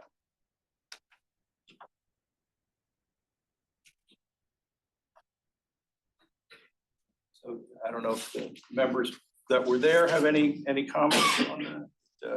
That was basically the activity. Yeah, well, let's take a few moments to see, first of all, two questions, and I'll ask for each of them. One is sort of, what do you sort of view as next steps? You know, what is the, not the ultimate culmination, because arguably these things are gonna keep going, but like, what's the sort of, you know, what are we headed for in terms of action items? And the second question would be inviting folks who participate in the discussion to supplement what Don said. We just take a few minutes to talk about that. I should also say, I view today, since we haven't done this before, as the forum work groups just giving everybody sort of a sense of what they're working on. I'm hoping that we can give each work group a longer block of time at some point in the course of this annual cycle to present, maybe even to bring the commission things that require commission discussion or action. So today is more of a status report, but within the context of that, I still would like to hear if there's any particular, you know, direction or you know, action items, well, either from Don or from by other members who are on the work group to talk. Yeah, we did cover a tentative work program for the year. Part of that would include kind of vetting the performance metrics that we've been seeing each time we meet. Talking about better measures as well, and beginning to implement ways to measure those. We talked a bit about we talked a bit about other activities like the fall service change and having the group be the one to vet those materials first and then bring those to the commission for larger recommendations. So those are two items that we sort of action items we talked about. Yes, all right. And maybe as a comment to that, we also, as you already explained, Don, metrics that are being shown are not always easy to understand, and there are not a lot of people looking at them. Sometimes also online. One of them is the on-time performance one, and that's highly impacted by things out of control of MTA in certain cases. So we were bringing up, is there a possibility to make that visible? What is on-time performance within control and what is on-time performance outside of control? Because it will also give an indication maybe to people who need to provide funding. Where do we need to do some things that we can improve this? And so that was one thing. And the other thing was, what I thought was interesting, that the use of QR codes at bus stops. I think it's very helpful for people to see where a bus is and when it arrives. I think my main reason for sometimes being kind of nervous at the bus stop is like, hey, did I miss it or not? And the feedback was at first that there was not a lot of feedback on the test that was being done. But hopefully, I would hope that would still continue, because I feel like even if the feedback is limited, I think having real-time passenger information at stops for buses is really important. So hopefully we can look more into that also. We talked about that and see like, hey, how can we make that more practical so that people get better information. Are there others, either from the work group members or questions? Yeah, I just wanted to say it was really helpful to hear from the MTA team in terms of the data you are collecting. I don't think I realized, even knowing about it beforehand, how much data, the details of it. And so I hope that part of what our group can do is provide some input into that around what we think would be helpful around rider experience and the data being collected, or again, communicating how it's displayed then to the public. Mr. Chairman, Scott Spencer here. For me, part of this data gathering that we've been doing or using, tapping into the tools like Rate Your Ride and asking about the student experience, both are tools to sort of boost our advocacy. I mean, having the data, having the information, having the narratives are very, useful tools for us to be able to advance the voices of people who may not be heard. And so, more specifically with the Rate Your Ride tool and the Metro, there's also an opportunity to tell the good story of what the investment can do and can promote for a system. And so I think that type of information and those type of tools are going to be very useful for us to bring the voices of those folks who are using the system day in and day out to those who need to hear about them. Thank you, Scott. Okay. All right, well, I mean, like I said, these are just status reports. I know Don has a work plan for each of the groups. And the groups are, I think, as you see, working hard. We just need to figure out how the commission is going to stay in touch with groups that they're not serving on as opposed to ones they are, and what where collective commission action or discussions would be helpful. So thank you for that. Why don't we move on to the second one, whichever order you're going in. We're gonna go project and program delivery. Okay. That was a smaller group. We had Nikki and Trey part of that conversation. We were fortunate to get Kate Sylvester and Liz Gordon from MTA to help conversation along. We talked about the CTP and the number and the types of projects that MTA has in the queue. While there are a lot of larger projects that are sexy, like the light rail modernization project, they have a lot more of smaller projects that are equally critical for them to successfully implement so that the system is operational and efficient. Talked about, there were some concerns about the challenge of securing stable funding. This year is particularly challenging. There were stopping and starting projects creates a lot of issues, a lot of inefficiencies. So the ability to have a stable funding source is important. We talked about contractual obligations and how that kind of makes things a little difficult to cut costs, especially if we have new tariffs.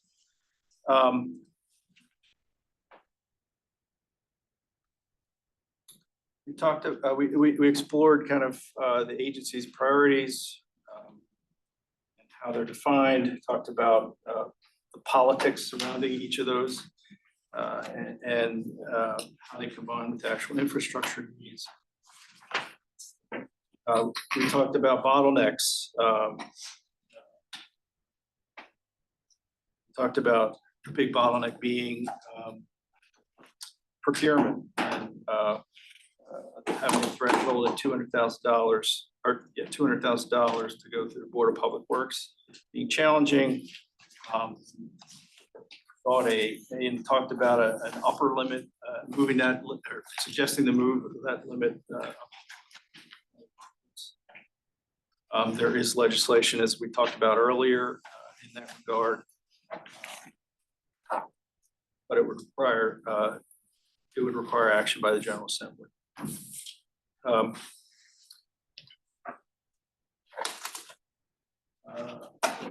About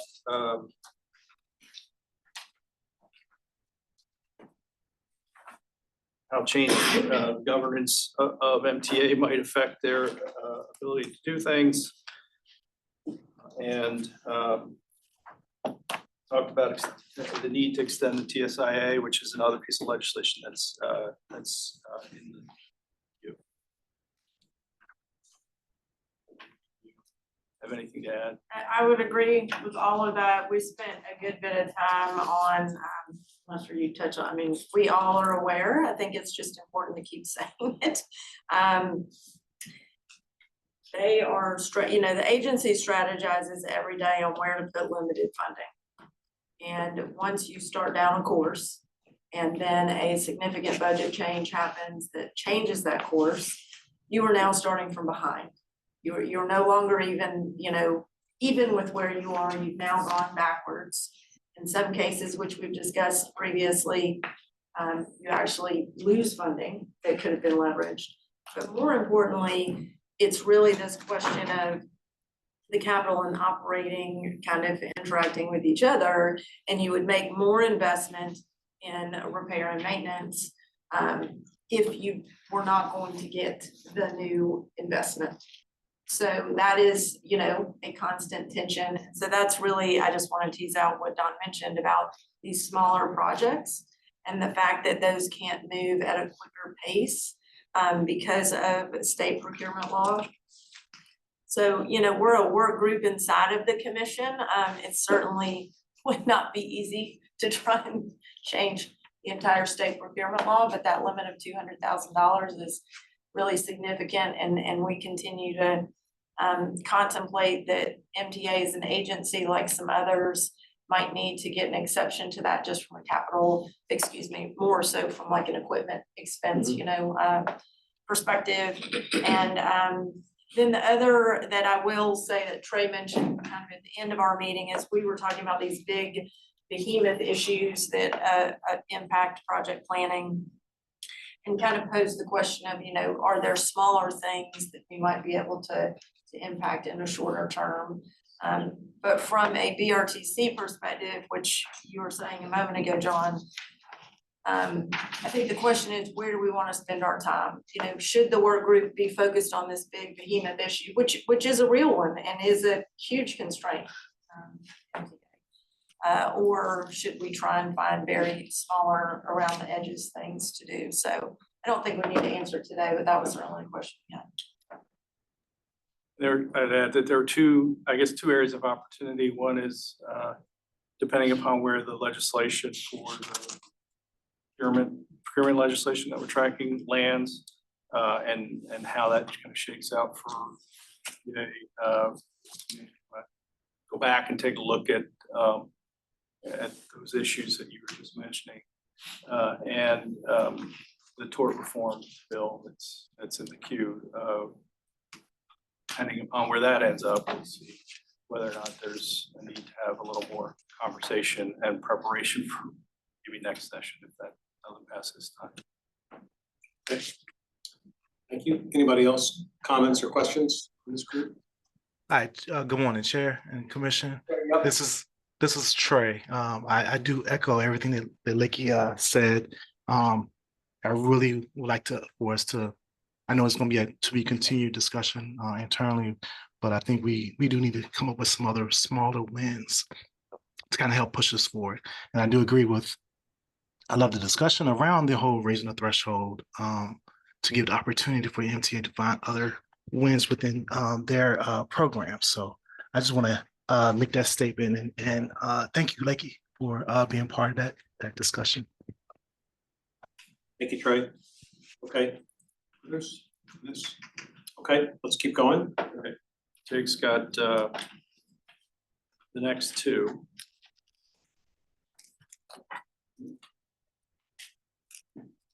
Nick, I think everybody here knows you, but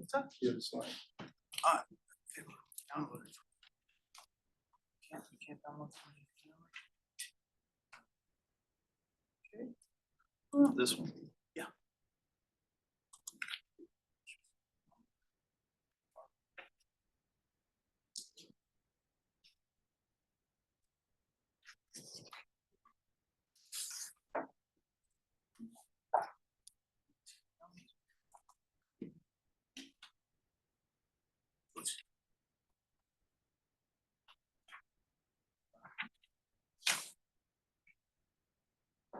Bear with me a second, sorry.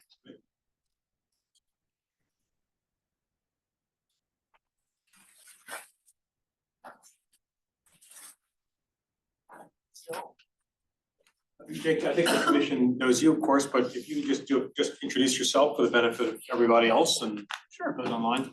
My name's Jake Shutt. I'm the, I would say, not junior planner, mid-level planner under Don here, who's had over 30 years of experience. Been very interested in transit and active transportation, cut my teeth at NINDOT for about 6 or 7 years in Minnesota. But those winters suck, and I'm very proud to be focused on transit mode alone and be in this role. So thank you very much, John.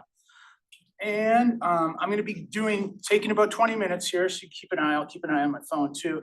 But in any case, I'm gonna allocate a bit more time to the staffing work group and then go into the lots after that a little bit cheaper, or maybe we'll cut some of that. So for you to keep time. And also, generally due to the time that we do have here, I'm gonna pretty much go through the slides and try to leave a couple minutes of questions and comments at the end anyways, but obviously so much to get through here. All right. So the origins of this particular staffing report, it's really an update and an expansion on what MTA did back in November 2022. Under far different circumstances, of course, during the COVID pandemic, with so many changes in mobility, as well as changes in the labor market all at the same time. And just, why it was important to do then are these reasons about proper staffing needed at all roles, that's still there. But then just those COVID changes that hit so hard as far as changes in the mobility in the workforce. So in cooperation with MTA, we're very glad to be doing kind of an update of this report. And, really the main thing is there's a lot of good news. But also why this one's important, you can see they're kind of redundant of the previous reasons. So we'll move along to a more interesting slide. This is an overview of the analysis that we did. Report overview, some of the methodology, basically a lot of the data used. And the one thing in this case is that from the previous report, there was a lot of peer interview data that was possible, that was more challenging to obtain this time. But on the bright side, we had the 2022 report to compare against for sort of longitudinal, see how things have changed since. We're getting farther away from the pandemic and whatever a new normal is around here. And this is an overview of the process and inputs. Basically, there were a number of individual analyses done. And then in cases where things really kind of echoed and made sense, all right, that kind of fed into the overall findings and recommendations, which there's basically general recommendations as well as kind of role specific, but we're really just going to kind of look at some of the general recommendations at this time constraints, all that stuff. Also to be noted, the staffing report that y'all do have is just a draft. We are definitely looking to get this done next week, but still a little bit of refinement, working with our partners, dialing this in incrementally, and so much thanks to Ken and the rest of the folks for collaborating on this and giving us perspective. That this report would be ridiculous if we didn't have your input.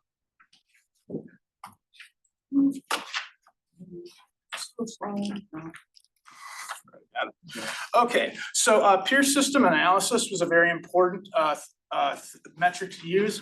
Like I said, it was used last time on an interview fashion, but really what we drew on was NTD stats in comparison, as well as apt salary report from 2024 that looks at, well, not non-frontline positions, but really does give an idea. And the good news is really that MTA is really notably productive. And that was found pretty easily. This particular table here takes NTD statistics, total aggregated statistics, and divides them by the workforce size. For instance, if you look at the top left one for MTA and revenue vehicles, that's shown by basically MTA has ballpark about 1,800 revenue vehicles in the 2023 period that we use the data for, and a workforce size of about 3,400. And that's how we came up with that metric of about 0.6, where some of the other metrics started out with a lot higher totals, like MTA has many more vehicle revenue miles than, of course, it has revenue vehicles, for instance, because that would be a really odd relationship if it didn't. But what's notable here is, well, Denver does kind of win. But overall, still, let's see, they are second place in multiple categories here.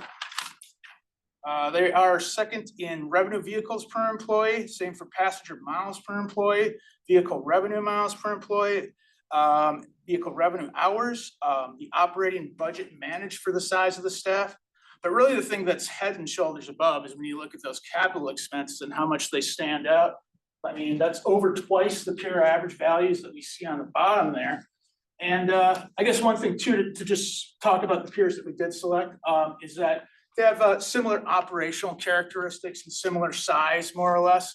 You know, not the size of, say, the MTA in New York, but also, you know, not like the lot system. So they fit in with that. And then also they had to participate in the APTA 2024 salary survey to give it some value there. And we'll move on to that. So we know MTA is very efficient. When they get folks in, they know how to work, they know how to manage the new people they bring in. But here's a little bit of a problem, is the fact that when you look at the 2024 APTA survey, we didn't dig back into the past, and this also wasn't done in the 22 report, so it was one new thing to look at here, is the fact that, you know, overall, you can see the peer average, which is a salary range, as well as an actual value for each one of these three categories in that survey. You got the peer average on the far left, you got the MTA right next to that, and then the peer systems next to that. And the thing is, for department head pay, for instance, MTA is negative 24% compared to the peer average, negative 52% compared to the highest paid system in that category, which is their friends Wilmata down south. Manager pay, kind of a similar pattern, maybe not quite as bad, but negative 11% from the peer average, negative 33% from the overall. And as you can see, kind of the same pattern that's going with professional pay. This is across all categories. And what is most concerning is that the highest paid systems happen to be SEPTA and Wilmata, which it's a great service. I love riding Wilmata when I get down there, but they are competitors in a really close kind of regional job market. So, and we have plenty of qualitative anecdotal evidence that, yeah, you all lose people. It's a very dedicated staff, but at the end of the day, people do need comfort and security, basically, and to be appreciated with money. One of the primary findings, besides the fact that, you know, look at raising salary and compensation when possible within constraints, is to look at growing the MTA workforce. And in this particular chart, we have the different non-operations departments, or whatever the exact word would that be.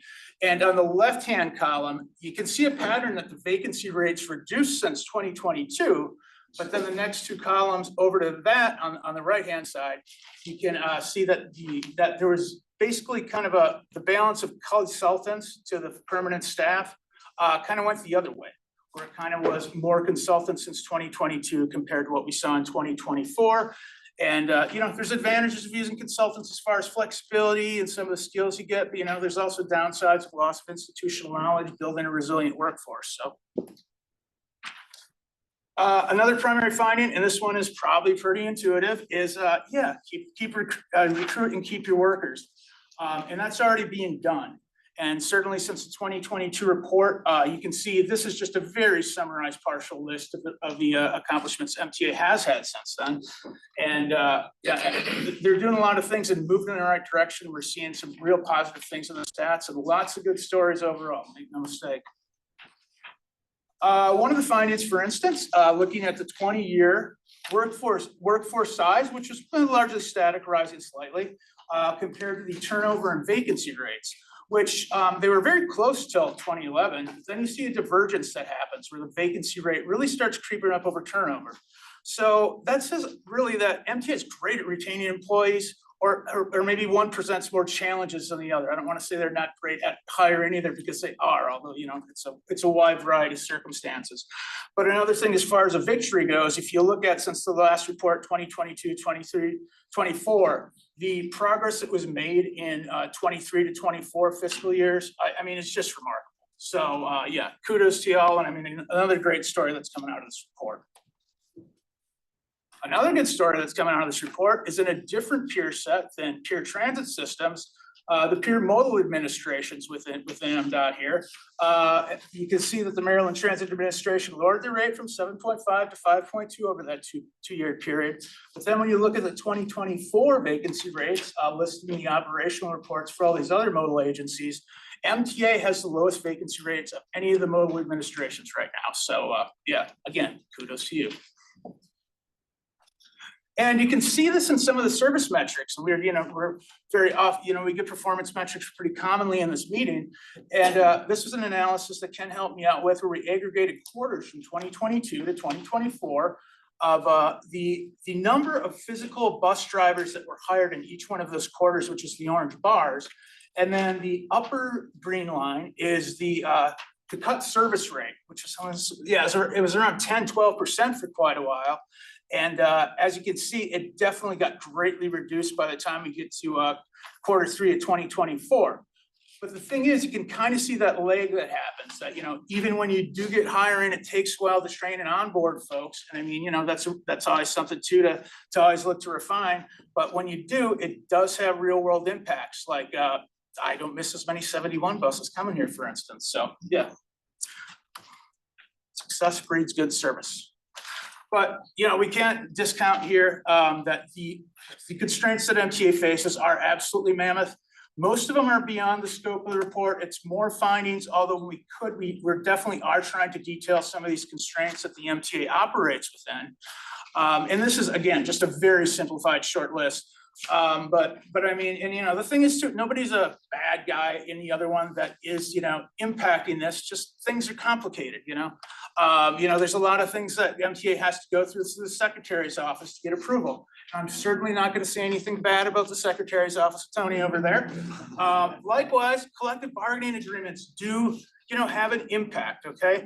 But at the same time, we're, as a proud member of the Minnesota Association of Professional Employees for 7 years, they also make a happy workforce. They also make a workforce that's going to stick around. But nonetheless, these constraints exist and they have to be looked at. And definitely the staffing work group will try to maybe look for opportunities to try to help MTA in any way we can to get some of these things done, and maybe get around some of this stuff, if at all possible. And yes, so success does depend on aligned partners. And in the future, BRTC looks forward to working with the MTA and all the other mobility partners here in the region to continue these positive trends to improve in both the workforce and then the resulting service that we all get from that. Maybe use this report as much as we can to leverage and advocate for the MTA and improve our overall regional service. Again, looking if there's any opportunities for to assist with implementation, but really any of that, the implementation experts are sitting over there. So it'll be in close coordination, whatever we can do. Possibly, BRTC could be updating this report again in 2 or 3 years, if that would be kind of the relationship and the direction we want to take, but we haven't discussed that yet. But we all know a robust, well-trained workforce is necessary for me to get to work on the 71 bus and for everybody else to get around here. So couple minutes for questions and comments. Thanks, Jake. Nice job. Let me have one quick framing question, then we have time for a few questions.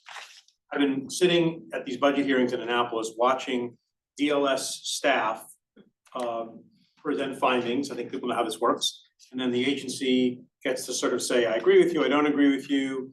And DLS is basically doing that they're doing that report to some extent in conjunction with the agency, but at the end of the day, there's always a little bit of daylight between the agency and DLS, as there probably should be, right?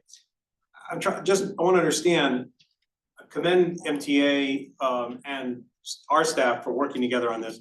Does this represent MTA's view as well? Like, does this report also represent how MTA views these issues? Or would you say, thanks very much, but we want you to know, on page 7, that we don't necessarily agree. So, I mean, I haven't had a chance to fully review, so, would like that opportunity before it gets published. I think generally you have captured everything fairly well. There's a few specifics that I want to make sure that we clarify and correct, but I think generally, yes. I mean, because the broader point here is we need MTA at the table in order to do our work.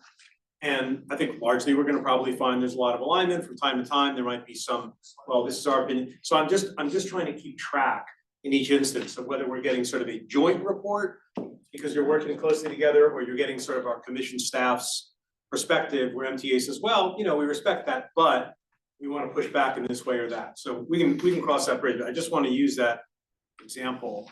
And then the other question I have is Well, I'll let it go for now. I want other people to speak. Lester, you had a question? Yeah, question about the salary piece. Was there a factoring in for like jurisdictional components, the DC area? Much different, I know in my company, if you're someone that's hired in the DC market versus Baltimore, you're gonna get a different salary number than you would if you were just in DC, so what was the factor for the salary piece? I'm sorry, we're messing You with. missed that. Yeah, so the salary, you had mentioned the salary, and there were three buckets of where it was well off. Did it take into effect regional dynamics around cost and price? And when we, like for my company, for instance, if we hired someone in the DC market, they get a different MRP than what they would get if they were in Baltimore, and even in some other parts of the country, if you're in California, you get a different number than you get in Baltimore. So I wasn't sure to what degree that took into account.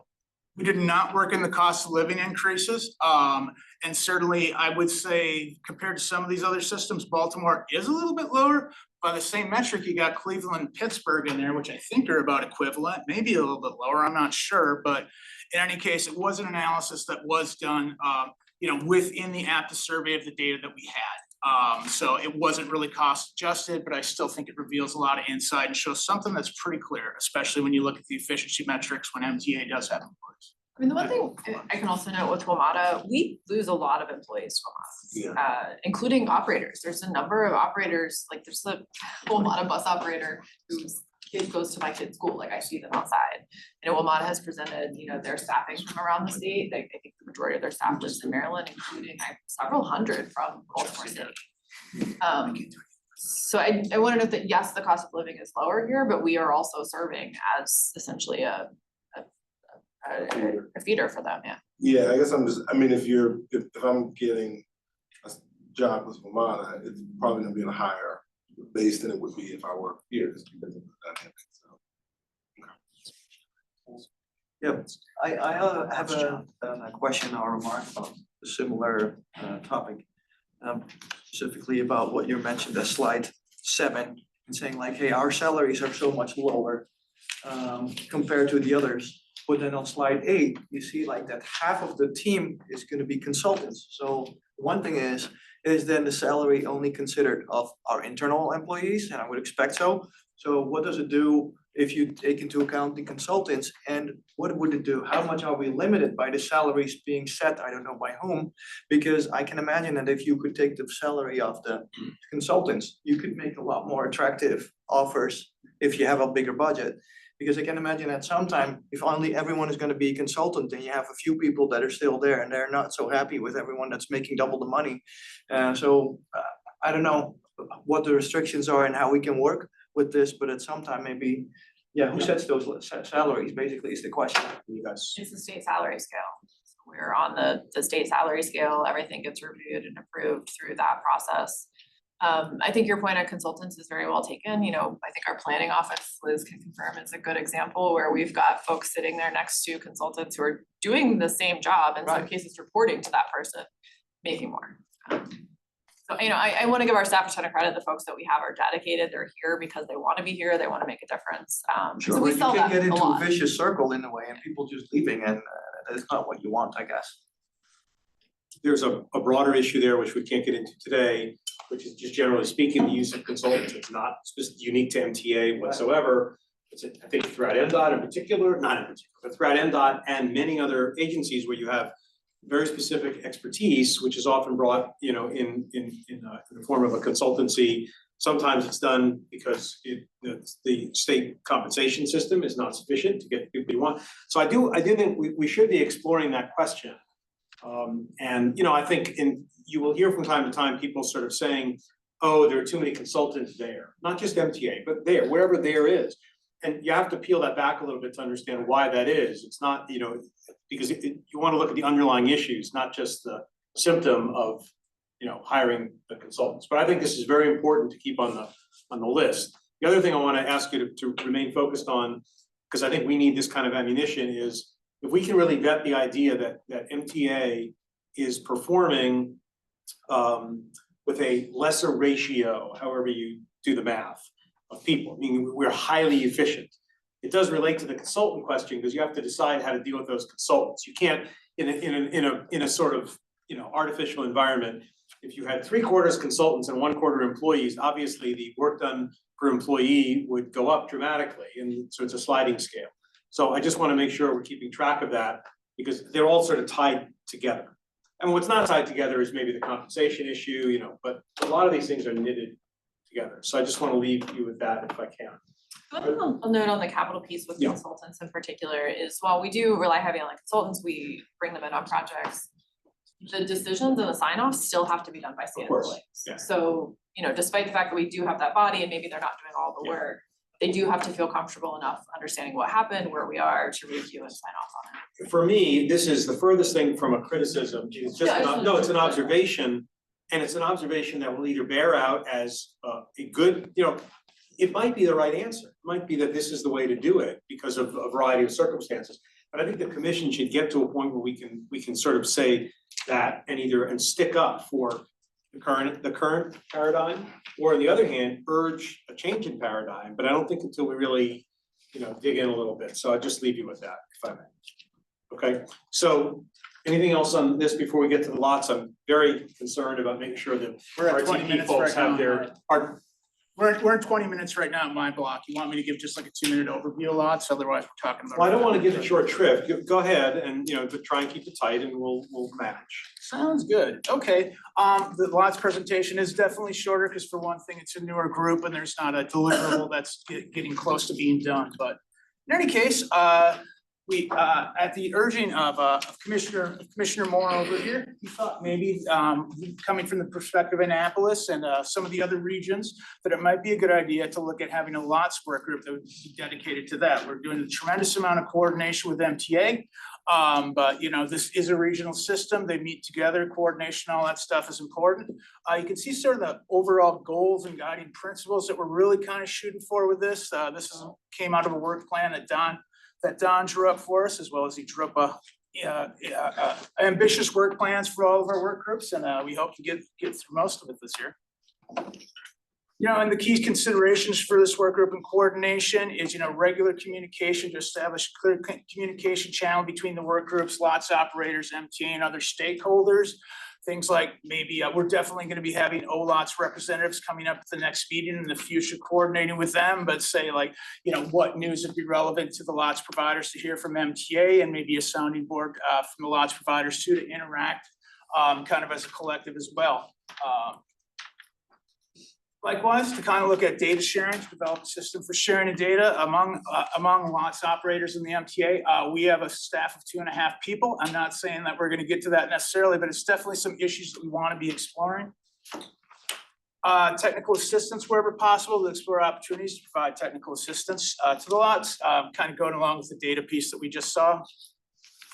And yeah, certainly policy recommendations, which you know, we already do agree with all of the chair's testimony this year and letters that we put out and things like that. Let's kind of develop potentially policy recommendations specifically to our lots providers for coordination and growth. These are potential priorities that we're looking to take on, but really we have to hear more from our partners and get everybody at the table before we're going to decide. But these are some of the areas that we very well could be going in or be looking at. But in any case, and moving forward, we are setting the third meeting of the work group sometime for late March to early April. But as said, we need to get more folks at the table, the most key stakeholders, which yeah, we're having a meeting next week with the OLOTS office and coordinate with them moving forward a little bit more closely, as well as, yeah, we really want to get all the providers represented, which we do have some, you know, in ways, Trey Dickerson for Howard County, Commissioner Moore here representing the city of Annapolis. And we had some Anne Arundel planners at the last meeting that gave us a really good presentation about how their regional transit development plan process went. It was insightful. And at that, and moving forward again, just increased coordination with the MTA OLOTS and our 5 lots providers. And I doubt we have time for questions and comments at this point. I don't want to rush you ridiculously. I think you're right that the group is a little newer and therefore a little bit more information. But I just want to emphasize, I mean, this commission was created very explicitly to give local governments a better seat at the table. I think some people think we should, you know, we should have an even bigger seat for local governments. But this is part of what this commission is about. So in addition to the perspectives you're providing, you know, all the other things, I'm delighted, thank you for the suggestion to make a work group, and I'm glad we're doing it. So we're looking forward to recommendations concerning lots. We're looking forward specifically to understanding how they, you know, what that looks like from the local government, the local jurisdiction perspective. So it's really important, and I'm grateful to both your suggestion and your participation.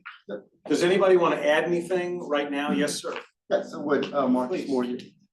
Thank you, Jake and Don, for helping us put this all together. We've met a couple times virtually and in person at the last meeting we had. And going along with this, we just thought it was a need to really figure out what we can do and how this journey can really be seamless. Because there's a lot of invisible boundaries, as Ariane mentioned about Anne Arundel County leaving the capital, but we're part of, us all part of that. And as Holly made mention about the school kids, we have the same kind of issues with student transport because they have the school bus system under the Board of Education. Shanika Henson, when she was a council person in Annapolis back in 2018 or 19, K through 12 can ride during school hours free. So they have their own school buses. They can actually ride their buses, but the high school is in the county. And all the parents see that. So to make it to the county school, high school, that the trains at the mall. What happens to school kids at the mall? If the bus is running just a little bit late, just 5 minutes, I'm just gonna run in for a minute. And then I miss my bus, and that's the absenteeism part of it as well. We're in the final phases of our TDP. Anne Arundel County came up just before us, probably in the summer of 2024. We got to look at how we can merge a lot of these things together. So this process here is we're developing it, the policies by which we will operate, I think is very important. I think Jake and Don did a good job of capturing this. And the big thing is with House Bill 432 and State Bill 20, as far as the monies that we get, just to kind of keep our operation afloat. So there's a lot of pieces with that. Fare collection. We have an electronic fare collection like MTA does. Ours is TripSpark, yours is I think GenFare. And then what happens with the county? The reciprocal agreements to go through that seamless boundary of transportation. So we're trying to figure out how we put them all together for the county. And when I say the county, meaning Anne Arundel, but maybe a part of Baltimore City, Baltimore County. But how do you get there? What are those major trip factors? Finding out it's like Severn to NSA and to Fort Meade. But for us, we have the 70 bus, your longest route from Patapsco to Annapolis. So your service there. And so that means some of your mobility comes there. But to get there to other jobs like at Arundel Mills or other transfer points, it could be a day, literally, just 2 hours, but that's a day. How do I get there for work if I have to add 4 more hours to my whole complete round trip? So as we dig a little deeper, we will hope to report out, maybe every other time, with our findings. So our next meeting in May or July, we'll have another comprehensive report if the chair allows. Yeah, of course. No, that's great. We've been focusing a lot on things other than lots and necessarily, I think, but it's so critically important. And the fact that you guys are willing to take this leadership role and educate folks about it is great. So thank you very much. Thank you. Are you good? Okay. Jake, thanks very much. Okay. So we've left sort of barely enough time, at least if we keep track of the schedule, to CMRTP. It's a very important discussion. So while those guys are coming up, I'm going to cover the budget review process, and I can name that tune in about 40 seconds. Last year was the first year that we were involved in the budget preparation. There was a little bit of folks sort of feeling out what that would look like. We had some discussions with MDOT in particular about how that would work. I think we made good progress the first year. I don't know that we sort of hit exactly the mark we wanted to in terms of our access and participation in the budget process where the statute says we should have it. I realized that was new, fine, and I think we're all on the same page regarding the budget now. We need to figure out how to improve upon last year's process for this year. And I'm committed to doing that. And I say it now because, believe it or not, that budget process starts pretty darn soon. And I didn't want to wait until 2 months from now to kind of give you this basic report. So I'm just putting a bit of a marker down that I think the commission, I think it worked reasonably well for year one, but not exactly the way I wanted it to work or that the statute requires. We're gonna continue to improve upon that and work with MDOT to make that happen. So that's the budget review process item. And hopefully it was enough time for you guys to get your stuff. Unfortunately, though, I have a bug in my machine here. I'm gonna ask the commission to try and be indulgent here. I think we're gonna probably run a little bit over, not a lot over. This is a very important item. And unfortunately, we have just a ton of stuff on the agenda. So please do your best to bear with us so that we can hear from MTA on the RTP topic. And that'll be the last formal agenda item. Of course, we'll always leave time for public participation and anything else the commission wants to raise. We do have your slides in the meantime in paper. I know that's not satisfying to. I'm almost there, sorry. Yeah. Okay. I'm gonna be able to, I think, compress if needed, even on the time, so. It's not. Okay. I was gonna vamp a little more, but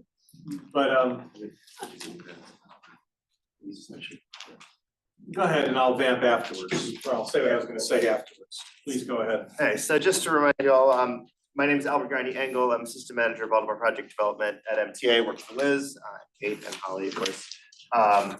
I'm Project Manager for the updates to the Regional Transit Plan. We have a lot of information in here, as the Chair mentioned, so I'm just gonna jump right in. Some of it is a little bit more of a technical nature, but I'm gonna try and make it as accessible as possible, and we will have some points to pause for questions as we move through.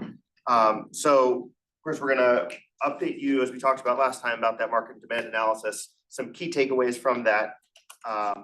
And then we're gonna introduce the next phase of the project. That's that corridor confirmation and prioritization that will be informing the next outcome of the RTP would look like, and the mode suitability assessment for the corridors, which will iterate with the confirmation and prioritization process.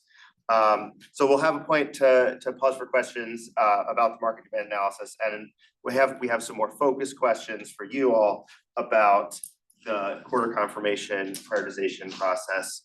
And if there's time at the end, there may be time for additional questions, but I'm gonna try and focus on what we have and be focused on the questions. So we'll start by recapping the general process of the market demand analysis that we undertook, and then launch into what we feel are the 9 most important takeaways from that analysis. So this, I think we showed you this graphic last time, but basically we updated previous analysis that was in the previous RTP and checked to see if the future projections that were used at that time are still accurate. So using BMC data, identified travel patterns most likely to experience change, and then updated the mapping to reflect transit supportive areas that are up to date. We updated the ridership analysis and the productivity metrics to look at the origin and destination pairs that have the best current transit performance, and origin destination pairs that have different types of potential. And so the goal is to develop a future-minded vision of transit that encapsulates by the question of, where, when, and how often should transit operate. And then on the service side, we had the service allocation analysis, which basically looks at where, when, and how often does transit currently operate. So that is an overview of the operators, modes, and key coverage metrics across the region. We looked at where service has been added or withdrawn over the last 5 years, and what kind of service frequency are operating in those areas. And that's the bottom half of that equation there. It really gets to that those 2 key questions on the side: how well does current transit serve demand, and what places and time periods need new or more transit service. So these are 9 key takeaways. We've organized them into what, when, and where categories. I'm gonna run through them fairly quickly because we have sort of more detail on succeeding slides, so I'm not gonna read them all off right now. And then if you have questions on a particular one, we can jump back to that slide.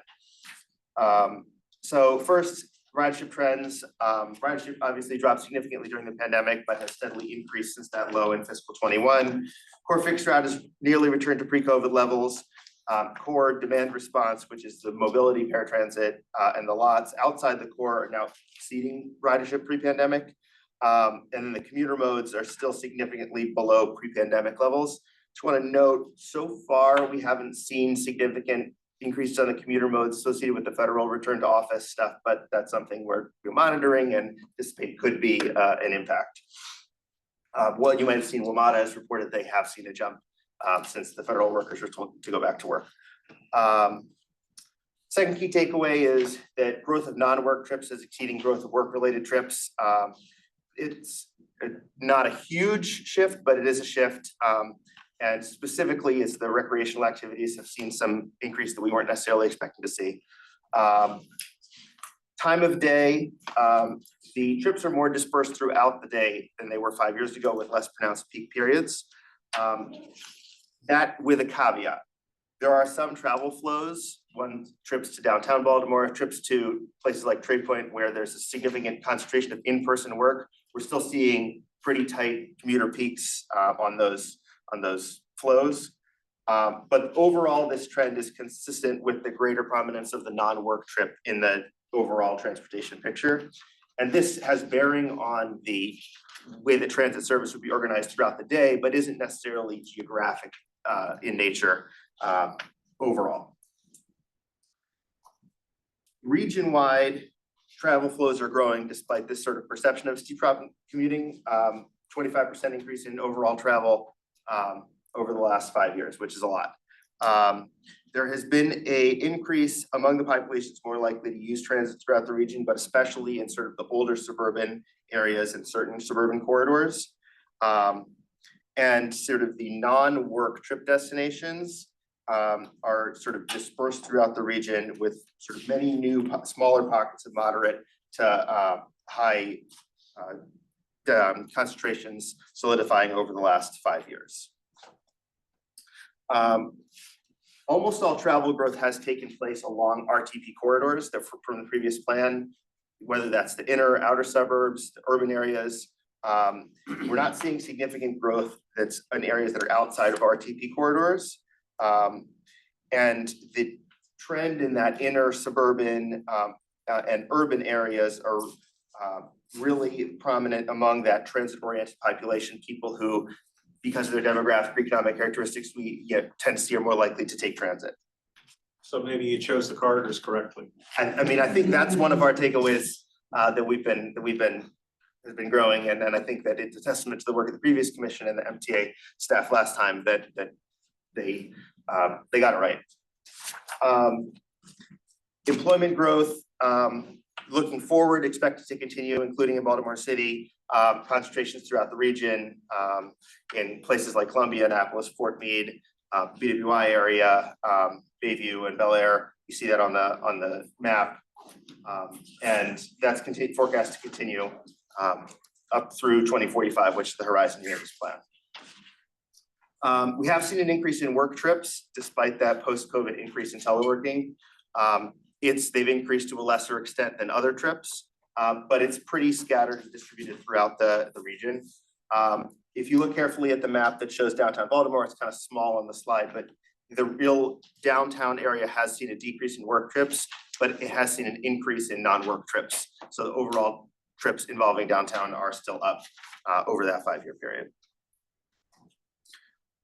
This map shows sort of travel flows from the replica simulation of trips that we were sort of using as a guide to the travel flows throughout the region. I will note that the location of the dots that you see here are representative of large areas. They're not specific. So for example, you'll see on Eastern Baltimore County, there's a bright green dot and heavy travel flows there. That's picking up the entire eastern side of Baltimore County, including Trade Point. So it's not like there's those large flows out to that part of the county. It's a representative general area. And the big takeaway here is that we're seeing growth kind of diverging between Baltimore City, Baltimore County core, and then the Howard and Arundel corridor, and then the Harford County area. So there's strong growth within each one of those 3 areas, there's much less growth and less forecast growth to connect those areas to each other. It's sort of becoming three different areas with overlap, but each in their own independent travel ecosystem. That's somewhat consistent with the way the transit service is organized in this region. And so that's expected to continue. The modeling expects it to continue.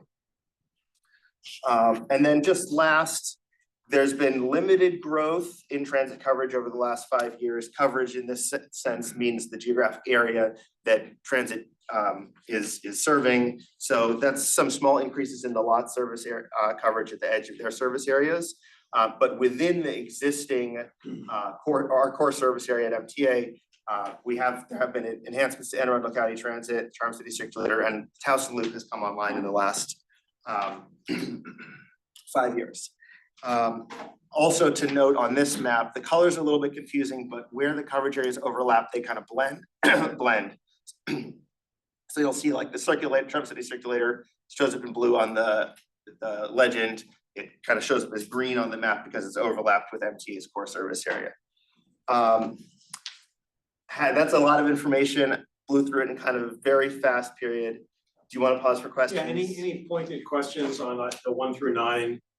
I'm gonna flip back to that summary that had all 9 on it, just so you could take a look at them, and if anyone has any questions, we can pause. Just real quick, if you look at 8, I'm kind of confused. It's got strong growth, blah, blah, blah, then you get weaker growth between, I'm confused by that last statement. So what that means is that you'll see that on the map, the darkest green, widest lines represent the strongest growth of trip flows. And you'll see that those are taking place in sort of 3 groupings. There's a grouping up in Harford County of those strong growth. There's a grouping groupings of those bright green lines that connects Baltimore City to Baltimore County. And then there's another set of those bright green lines that are connecting Howard to Anne Arundel. But we don't see particularly strong growth to connect Hartford to Baltimore County or Anne Arundel and Howard County to Baltimore County. I see. So your last bullet is Baltimore County, so just for clarity, right? Correct. Between the city of Baltimore. Yeah. Correct. I think as one of the remarks to your slide 6 with the growth rates, at least for Anne Arundel County, I just wanted to make the point that like it's basically where you invest is where the ridership goes, because especially in the lower density areas, if you have like routes that don't even meet the minimum service standards and you have to have like a 2-hour interval, no one is going to use it. So as soon as you start investing in the transit service, people will start using it. And I think that's what we saw in Anne Arundel County. We're like at 2 times the level from before COVID, which I think is really good. Even though we're still operating at a mode share of like, what is it, 2% or something like this. But I think it's just signifies like there where we invest and where we put resources to it, I think more people will use it specifically outside of Baltimore, I'm sure. Right, we got a lot of chicken and egg issues throughout all of this. Right. Yeah. Anybody else? Okay. Okay, let's keep moving. So now we need to kind of make the turn from analyzing data to what do we do with that data? How do we use that information that we gathered to figure out if we want to revise the corridor prioritization that was in the previous RTP?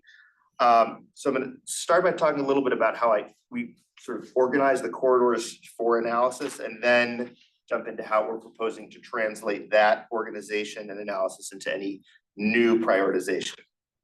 So as part of the market and demand analysis, we've identified the corridors that have above and below average current transit mode share, and those that have above and below average competitiveness with travel times for other modes. So any corridors that are in a region that have above average mode share and above average competitiveness with other modes, we can call those kind of high performing transit. Those, in our region, that's light rail, it's the metro subway, None of the proposed RTP corridors fall into that. If they were high performing, they wouldn't be in the RTP and identified for improvement. Obviously, there's always room for improvement in everything, but the RTP doesn't call out those corridors because they are current existing high performing transit corridors.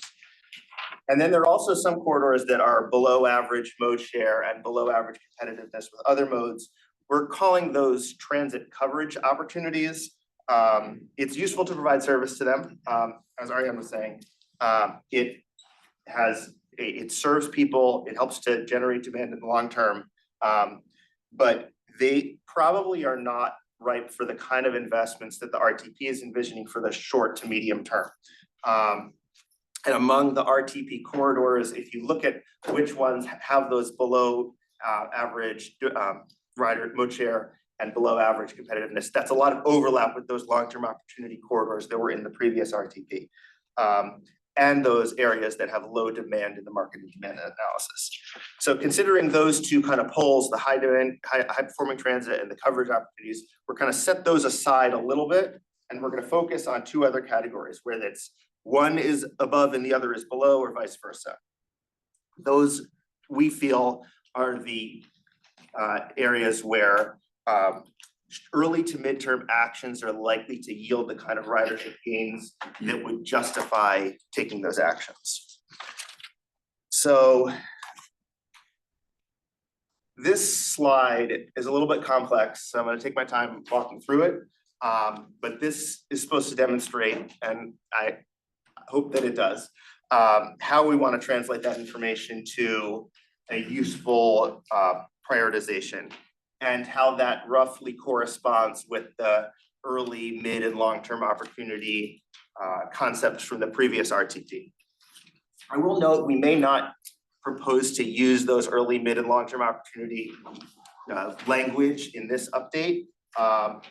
We found them to be a sort of good graphical principle and organizational principle for the report, but they haven't been particularly useful in identifying what actions to take for a early, mid, or long-term opportunity corridor. And if the plan is supposed to guide actions, we haven't found that particular kind of division to be helpful in guiding actions.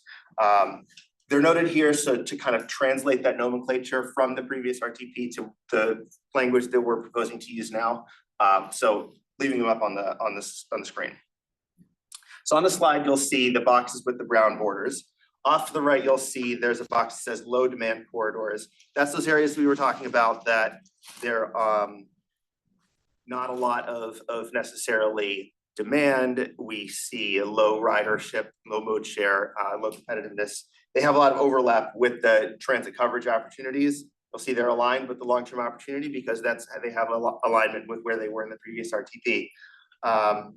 We're not, as I mentioned, we're not going to spend too much time further analyzing those corridors as we move into looking at mode suitability. They're going to continue to live in the RTP, but we're not proposing to make any specific recommendations for these corridors. The much larger brown box where it's labeled medium/high demand corridors has a couple of buckets in it that I want to draw your attention to. So the red boxes correspond to the relative position of those corridors with regards to ridership and travel times, which are above and below average. So the sort of the right box that says transit service and infrastructure need, these are the corridors where we see high transit mode share, low competitiveness with other travel modes. So people are taking transit, a lot of people are taking transit, they probably have to. Their only reason they're taking it is because they have to. If they had another option, they would use it. That's where we would want to focus on improved service, mode changes potentially, infrastructure improvements, what we do to make transit faster so that the people who are using it and more people who may use it are able to make their trip faster. We know that there's demonstrated demand there, and how do we make it and serve that demand better? What we're calling the supportive policy and land use need bucket, that's where we're seeing transit is pretty competitive with other modes. The travel times are decently good, but we're not seeing ridership. So why might that be? That we should be looking at things like land use changes, transit readiness of adjacent development, density and mixed uses, and also that connectivity and access to transit for pedestrians. So That's the things that are not necessarily transit infrastructure improvements, but may be very direct drivers of how do we increase ridership on these corridors, and what are the policy and land use actions that might be taken by the local jurisdictions and other partners to create a more transit ready environment. And of course, there's overlap between those two. There are corridors that have both of these needs. And a lot of those have tended to live in that early and mid opportunity corridor that in the previous RTP. And then just as I mentioned, there are some that we're still seeing medium high demand for, but the land use and the current transit is not quite there yet to necessarily fall into one of those buckets where there's necessarily a lot of room to move the needle. We'll look into those corridors as we are assessing mode feasibility. But for those that are in that transit coverage opportunity, we want to think about what long-term actions that could be taken to develop transit demand over time. Stuff like developing bus stop infrastructure where there's existing service and working with the locally operated transit services if that's their service that's being operated. And then also building relationships with stakeholders to advocate for transit-ready land use and zoning decisions is part of that mix probably as well. Within each one of those buckets, especially the top two, policy, supportive policy, land use need, transit service and infrastructure need, we're going to be trying to identify those corridors which are the most quote unquote ready to go. Mode feasibility will feed back into this, and we'll talk about that more shortly. But it's going to consider how much opportunity is there for transit investment to move the needle on travel time competitiveness, and then whether there is a mode suitable for that corridor that could help do that. You'll also see that we have called out the local level of local interest as a likely reason that a corridor might rise to the top. That's sort of the mirror of the mode feasibility. If there's high local interest in improving the land use around transit, in high local interest in transit-oriented development, that's going to mean that something where the land use is what's holding the corridor back. That's a lot closer than if there is less local interest in addressing those issues. And obviously there are some where there would be both. So this is where I want to pause for questions. I've left a smaller version of the graphic on the screen because I know that it's a lot which you have in your packet also. But we want to pause for questions. How much time, John, do you think we should take? Well, let's see how many questions we have first. Go ahead. I guess not a question so much as a comment, is just all of that sounds good, very good information. As local governments, their budget realities become real over the next 12 to 18 months or so. Take jurisdiction like Prince George's, which is just predicted to get hammered, particularly with some of the federal decisions. The advocacy and explaining all of this to folks may help with decisions that are going to come and that are going to be a direct response or result of the budgetary pressures that they're facing. And so I'm thinking about advocacy and education, and I think there's a good amount in here to get governments to maybe make decisions that are going to be, we're going to come out on the other side of this at some point, and then not get us into a posture where we're hampering long-term kind of growth and investment and development. Good. So I do want to talk to you about the questions that are on the screen and see if you have any thoughts on them. So we'll. Albert, do you mind, I'd just add one thing, which is. You should probably just come up if you don't mind. Yep. I'd add that we do plan as a bit of a companion document to this to release our transit readiness resource guide, which is meant to be something for partners and local governments, as you were saying, to do some education about like what the heck we're talking about when we say that transit supportive policies might be part of the need in a location. So agreed and good point. Thank you, Liz. So we're proposing that local interests, as we mentioned, could be one of those factors to move stuff up to the top of a bucket. We're calling it out on this graphic because it really applies to all the corridors, not just the ones where mode might be a relevant consideration. But wanted to hear from folks here, are there other non-technical factors that really you feel should move something up to the top of the bucket when we're looking at corridors? A second would be the sort of short-term actions that could be taken along, what we're called the long-term opportunity corridors. We mentioned things like bus stop infrastructure and stakeholder relationships. Are there other things that you think are important that we should be looking at and making sure to include? And then finally, are there circumstances where one of these corridors that's really like a low demand corridor or something where it's really not, we're not seeing immediate ripeness for for transit improvement, infrastructure improvements or land use changes? Are the circumstances where you feel those should be elevated and moved up as well?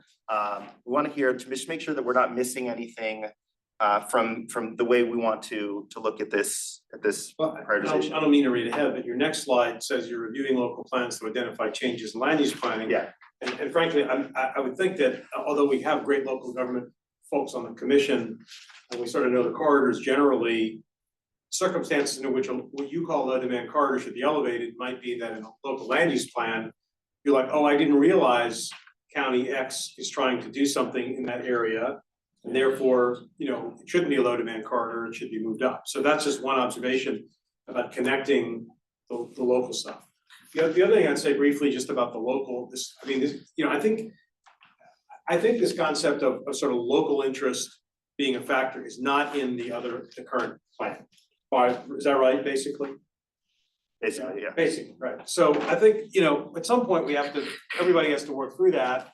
And you're gonna have to talk with not only local government representatives here, but local governments, you know, the actual local governments themselves within our area. Because on one hand, I sort of like the coalition of the willing idea, which is like, if we should put our resources and do things where the local government has said, yeah, we want to do this. On the other hand, I'm also concerned, due respect to local governments, about abdicating the state's responsibility to do some not land use planning, but transportation planning, right? So it's a little bit of a question of what comes first. And I think it makes sense to ascertain where there are synergies, but I don't think the inquiry can stop just because the local government says, well, that really isn't our priority. I think there needs to be some pushback. And at the end of the day, you might say, at the end of the day, if the local government's not really interested, then they're not interested. We're not gonna, but I wouldn't give up on that if you objectively think, from your perspective, that is a bad idea, and there needs to be some discussion about that. Agreed, and that is the way that we've been thinking about it. We are, we're not just reviewing the plans, we're actively meeting with the locals and sure you are. questionnaires and going back and forth with them on these questions. It's the level of local interest is a factor, but it's not the only factor. If I'm right, and you're introducing it as a factor in a way that has not been previously introduced. It wasn't made explicit in the previous plan. And I think that's a good idea. I'm just saying, do it, but those are the caveats that I would. Yeah, but understood. Okay, others, yeah, Mike? I guess I would just, same idea, but I'm gonna add a different dimension. So, this is a long-term view. It's the nature of the beast, just like when you do one, when COVID hits, and how could you have known? So I'm gonna state the obvious in the room. The federal workforce reduction is having already a significant impact on this region. It will continue to. At the same time, we're in a state deficit, which clearly we're still in session, but there is definitely a move towards pushing costs that had previously been at the state level to the local level. So that interdynamic of your economic base shifting locally and regionally at the same time that state government is going to be shifting costs, impacts what a local government is choosing to do and where they're putting their resources. So in my mind, perhaps there is an opportunity, because that's all we can do right now is look for opportunity, to position the discussions with local governments around preparing policy is the low cost way to move forward right now. And taking that on, it's no longer in the abstract. It is, you're in a contraction, and how are you going to prepare for growth and renewal that, again, hopefully will come out the other side. So I think just while this is transportation focused and we're generally talking about projects and routes, I think that perhaps land use should shift to an easier path forward or a more accessible path forward in the way the RTP is kind of being rolled out when you get to the schedule section. Thanks. Others? Don? how are you defining local interest? Could be any number of things. It could be what they have written in their comprehensive plan or their local plans. If they've identified this is a growth area and it falls along the corridor, that's indicative of local interest. Could be what we hear from the local elected officials or policymakers. It could be that there is a sustained advocacy push from members of the public. Any one of those things or others could be, help us understand what level of local interest is. Please. Yeah, a question about your, or a remark about the transit coverage opportunities.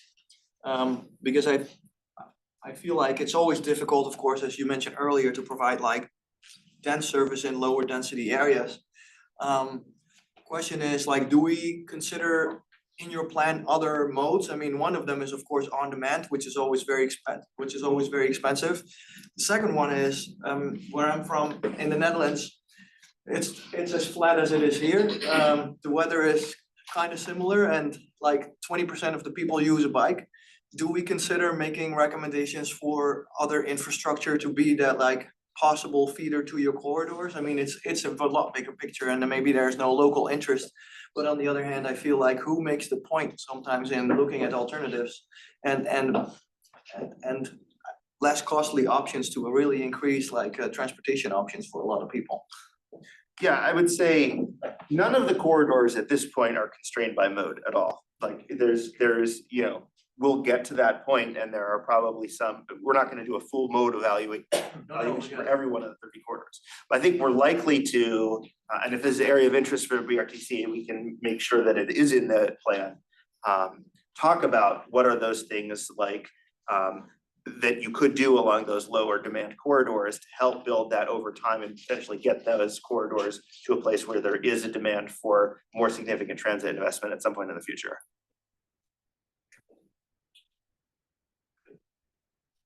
Anybody else? Okay, carry on. Okay. So as we mentioned, we are looking at the comprehensive plans and the other local plans. I'm not going to spend a ton of time here. I just want to note all but one of the jurisdictions in the RTP area have updated their comprehensive plan since the previous RTP. So there's a significant amount of different land use planning that has taken place since then. We're trying to incorporate that and make sure that we're accounting for that in the updates to the RTP. It is part of the legal requirement for the RTP that it is coordinated with land use planning. And just so I can remember, which one is not? Hartford has not, and they are currently updating. No, that's fine. I just needed to check. Okay. Yeah. So finally, I'm going to talk about a sort of at a high level, how we're going to approach this idea of mode suitability assessment for this project. And just to be clear, we're not going to be recommending a particular mode for any one of the corridors, but we're going to be assessing what are the range of mode options that could be considered for each corridor, and especially whether there is a mode feasible for a given corridor that would improve travel times enough for the benefit of, improve travel times enough for that corridor that it would justify potentially implementing it. So just looking at the criteria that we're gonna be considering, things like right-of-way availability, and how it would correspond to the CIG criteria that FTA uses for capital investment grant program. So right-of-way availability, sort of a proxy for cost effectiveness. It's such a critical factor for project complexity, so that you're treating that as corresponding to CIG, looking at cost effectiveness. Potential transit demand, CIG is looking for mobility improvements, trip functions. What is the type of trips that are taking place along this corridor? Is it predominantly that peak hour commute, or is it an all-day trip? That's related to what are the potential economic development effects of this corridor. What's the nature of the corridor? Is it a very clustered demand corridor where farther space stations would be appropriate, or is it something where the corridor is has more evenly distributed land use, and stations would have to be more closely spaced to serve the trips that are taking place there? Travel times, what type of travel time benefit could accrue from making improvements according to a particular mode? And then finally, what is the potential mode share you could achieve with a given mode? That's obviously related to environmental benefits and congestion relief. And those are the kind of things that CIG is looking for. You'll let us know when there's no longer a CIG, right? Yeah. So we can keep track. I'll let you know what happens that day, and then 5 minutes later, there'll be something else. So one important thing to keep in mind with the mode suitability assessment is that this is a tool for the planning phasing, not necessarily just an end to itself. So awareness of what possible modes that might be appropriate for a corridor is gonna sort of be iteratively worked back into the prioritization. So the idea is, how do we come up with a phased outlook of corridors and their potential CIG designations, new starts, small starts, et cetera, sort of through 2045, that's within the organizational capacity of the region to deliver. And then we'll also be considering investments that don't rise to the level of needing to enter CIG, things like transit priority improvements. That may be what's appropriate for a corridor. It doesn't need to go into CIG to be able to be implemented. And if that can help reach help a corridor reach its potential, we would note that in the plan as well. This is new as compared to the previous RTP. It didn't discuss mode at all. That was basically an unconstrained plan. This is going to be a new discussion of constraints, both from a sort of an organizational capacity and what is sort of feasible technically along a corridor. I think that big dichotomy between whether we're doing an unconstrained plan or a constrained plan is an important discussion to have. You can put a pin in it if you like, but like, what is this? Is this a blue sky, whatever you want? If we could do it, we would do it. Or is it let's be realistic, how much is it? How much do you prioritize? How much do you look at externalities? So not for today, but. Right, and I think that's, we're not proposing that the entire plan be constrained, that's not supposed to be, but I think having a constrained, and this is something for further discussion, having constrained elements helps to focus what the outcomes from the plan are. And then this is also, just to be clear, we're not gonna be proposing or even looking at modes for every single one of the corridors. It's those corridors that are rising to the top. That's the ones that we're gonna be spending our time on. Yeah. And the goal here, when I talk about focus, it's to help us and the region match our expectations about what kind of transit network is attainable, and then consider how that's related to organizational capacity, other resources, to be able to deliver that kind of transit network. So that's sort of the end of the formal presentation on what we've done. I do have some stuff on schedule, but any questions here? Well, first, before you get scheduled, are there questions on what we've seen? Maybe we've been asking them all along. I think we have. I can maybe make one remark if I may. I think what might be a good focus, if you're saying like, hey, we're looking at corridors, how do you provide good corridors and how do the locally operated transit system maybe more link into this? Because I think now sometimes we kind of compete in a way, and that might not be necessary if we use our resources more to feed in your corridors that can then be faster, because then your corridors don't have to do the off the corridor, so to say. Maybe that's something that can be taken also into account in our lots discussion at some time and how that links together. I think it's all tied together, and the other piece about the corridors is there's nothing necessarily that says MTA would be the one to operate that corridor. There are corridors that are entirely within specific counties that potentially would be appropriately operated by that county. For example, one of the corridors that was in the previous RTP, corridor 27, runs is the Elgin City to Silver Spring corridor. That corridor is essentially going into service as the Flash, most of it. That's operated by Montgomery County and Howard County, not an MTA operated service. So you were about to say something. Well, I want to try and bring this to a conclusion. So I'm going to interrupt your schedule part, although if you do think after you hear what I say that you want to come back to something specific on the schedule slides, you certainly may. So I just want to say to the commission, we've had some planning calls for this. I've had calls with MTA, with Don, because let's just rewind a little bit. The first one of these was done in 2020 with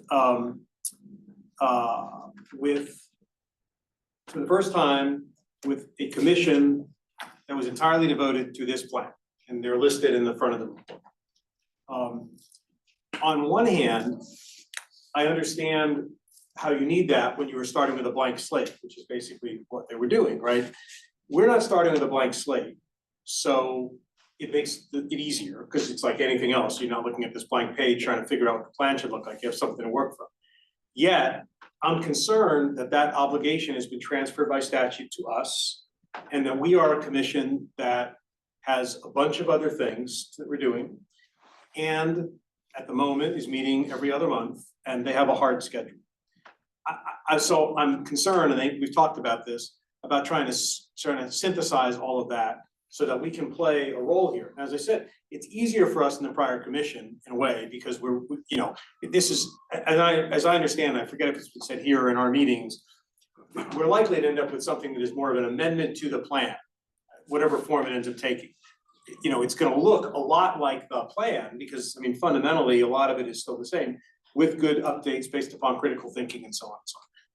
So, we need to figure out a way to do this, and we can't do this in 20-minute blocks every 2 months. We'll never give them what they need. It's not fair to the professional team either. So, we don't have to resolve it now, but, I think what I'm inclined to do is to schedule an interim session. Maybe it's a virtual session, which makes it easier. Try and figure out the schedule where we can devote time solely to this. We'll figure out what the cadence is. And it will not replace this being on the agenda, perhaps as you've described it at these meetings, but it's just not enough time to give this what it's due. So we're gonna figure out a method to do that is not overly burdensome, but that allows us to engage in this, and I think at a level that we just have to. And you can see even today, when you get to the 23rd minute, all of a sudden people are sort of leaning in and their ideas and cross ideas. You need a little time for that to gel, right? So. Yeah, I mean, I would just add, in addition to that, and you're very well positioned to organize that. Our staff is also available to meet individually, et cetera, on an ad hoc basis. And we would welcome that. That makes our job easier, because then it's easier for us. We don't have to necessarily anticipate what would come up at a meeting like this. So we definitely welcome that. Reach out to John or myself. So we'll figure. I mean, we just have to figure it out. And it may be that people self-select a little bit, because you may be sitting here thinking, I have 150 ideas about this, and other folks may be like, this is not really where I want to spend my time and energy, and that's fine too. So we'll come up with some sort of a plan that hopefully makes sense in order to achieve that, so that we can give you what you need. And we are, like I said, I mean, we're required by statute to work with you on this, and I don't want to do it in these little chunks of time, because I don't think that's sufficient. But having said that, is there anything that you specifically want to say about next steps, or have I sort of covered? That's basically it. The only thing that I wanted to mention, two things. So one is, obviously the information that I'm presenting today is going to be on the BRTC website. We are putting some information on our website, the RTP website as well. And we're planning to put that sort of over the course of the plan as it develops. That's going to be on our website. And then the other thing that we noticed when we were looking at the schedule is the date of the September meeting. I know we talked about this last time, but that the September meeting is currently scheduled for September 4. Our deadline is October 1st, and that 3 weeks of runtime at the very end could be a difference maker for getting this plan done in the deadline. So I just wanted to flag that. I think the September date is something we keep fooling around with. Yeah. So I just wanted to flag that as something to be aware of for the commission. Yeah. Okay. Thanks. Okay. So I think that's where we'll leave it for today. Thank you very much. This really is, like I said, I think you guys are giving a lot of thought into this, and I want to make sure that we're meeting you halfway in terms of being able to do our respective jobs. So we appreciate that. Thanks. All right. So we're a little over time. I have two questions. One is, does anybody in the commission, before we get to public participation and any comments, anyone in the commission have anything they wish to raise based upon today or otherwise for the benefit of all? Anybody online? So I don't know who's keeping track of this. We lost our staff. Don, do we have anybody in the area of public participation who is asked to be heard? I was going to check. No. We do not. Not signed up. Okay, and in the audience? All right, we've recovered a little bit of time, but I don't want to prevent anybody who's here from saying your piece if you have something you want to say. Fair enough. Okay, One last. yes, please. Administrative informational item. So last year, we kind of struggled to work with the department to get input on the capital budget in keeping with the charge that we have. We need to re-engage with the department. So that's what that last item. For sure, yeah. We will figure that out. Okay, if there's nothing else, I'll take a motion to adjourn, just a bit behind schedule. Is there a motion? Moved, seconded? Second. All opposed, aye, opposed, nay? And all in favor, aye, what am I saying? All in favor, aye, all opposed, nay? We'll adjourn. Thank you very much for your patience, really appreciate it.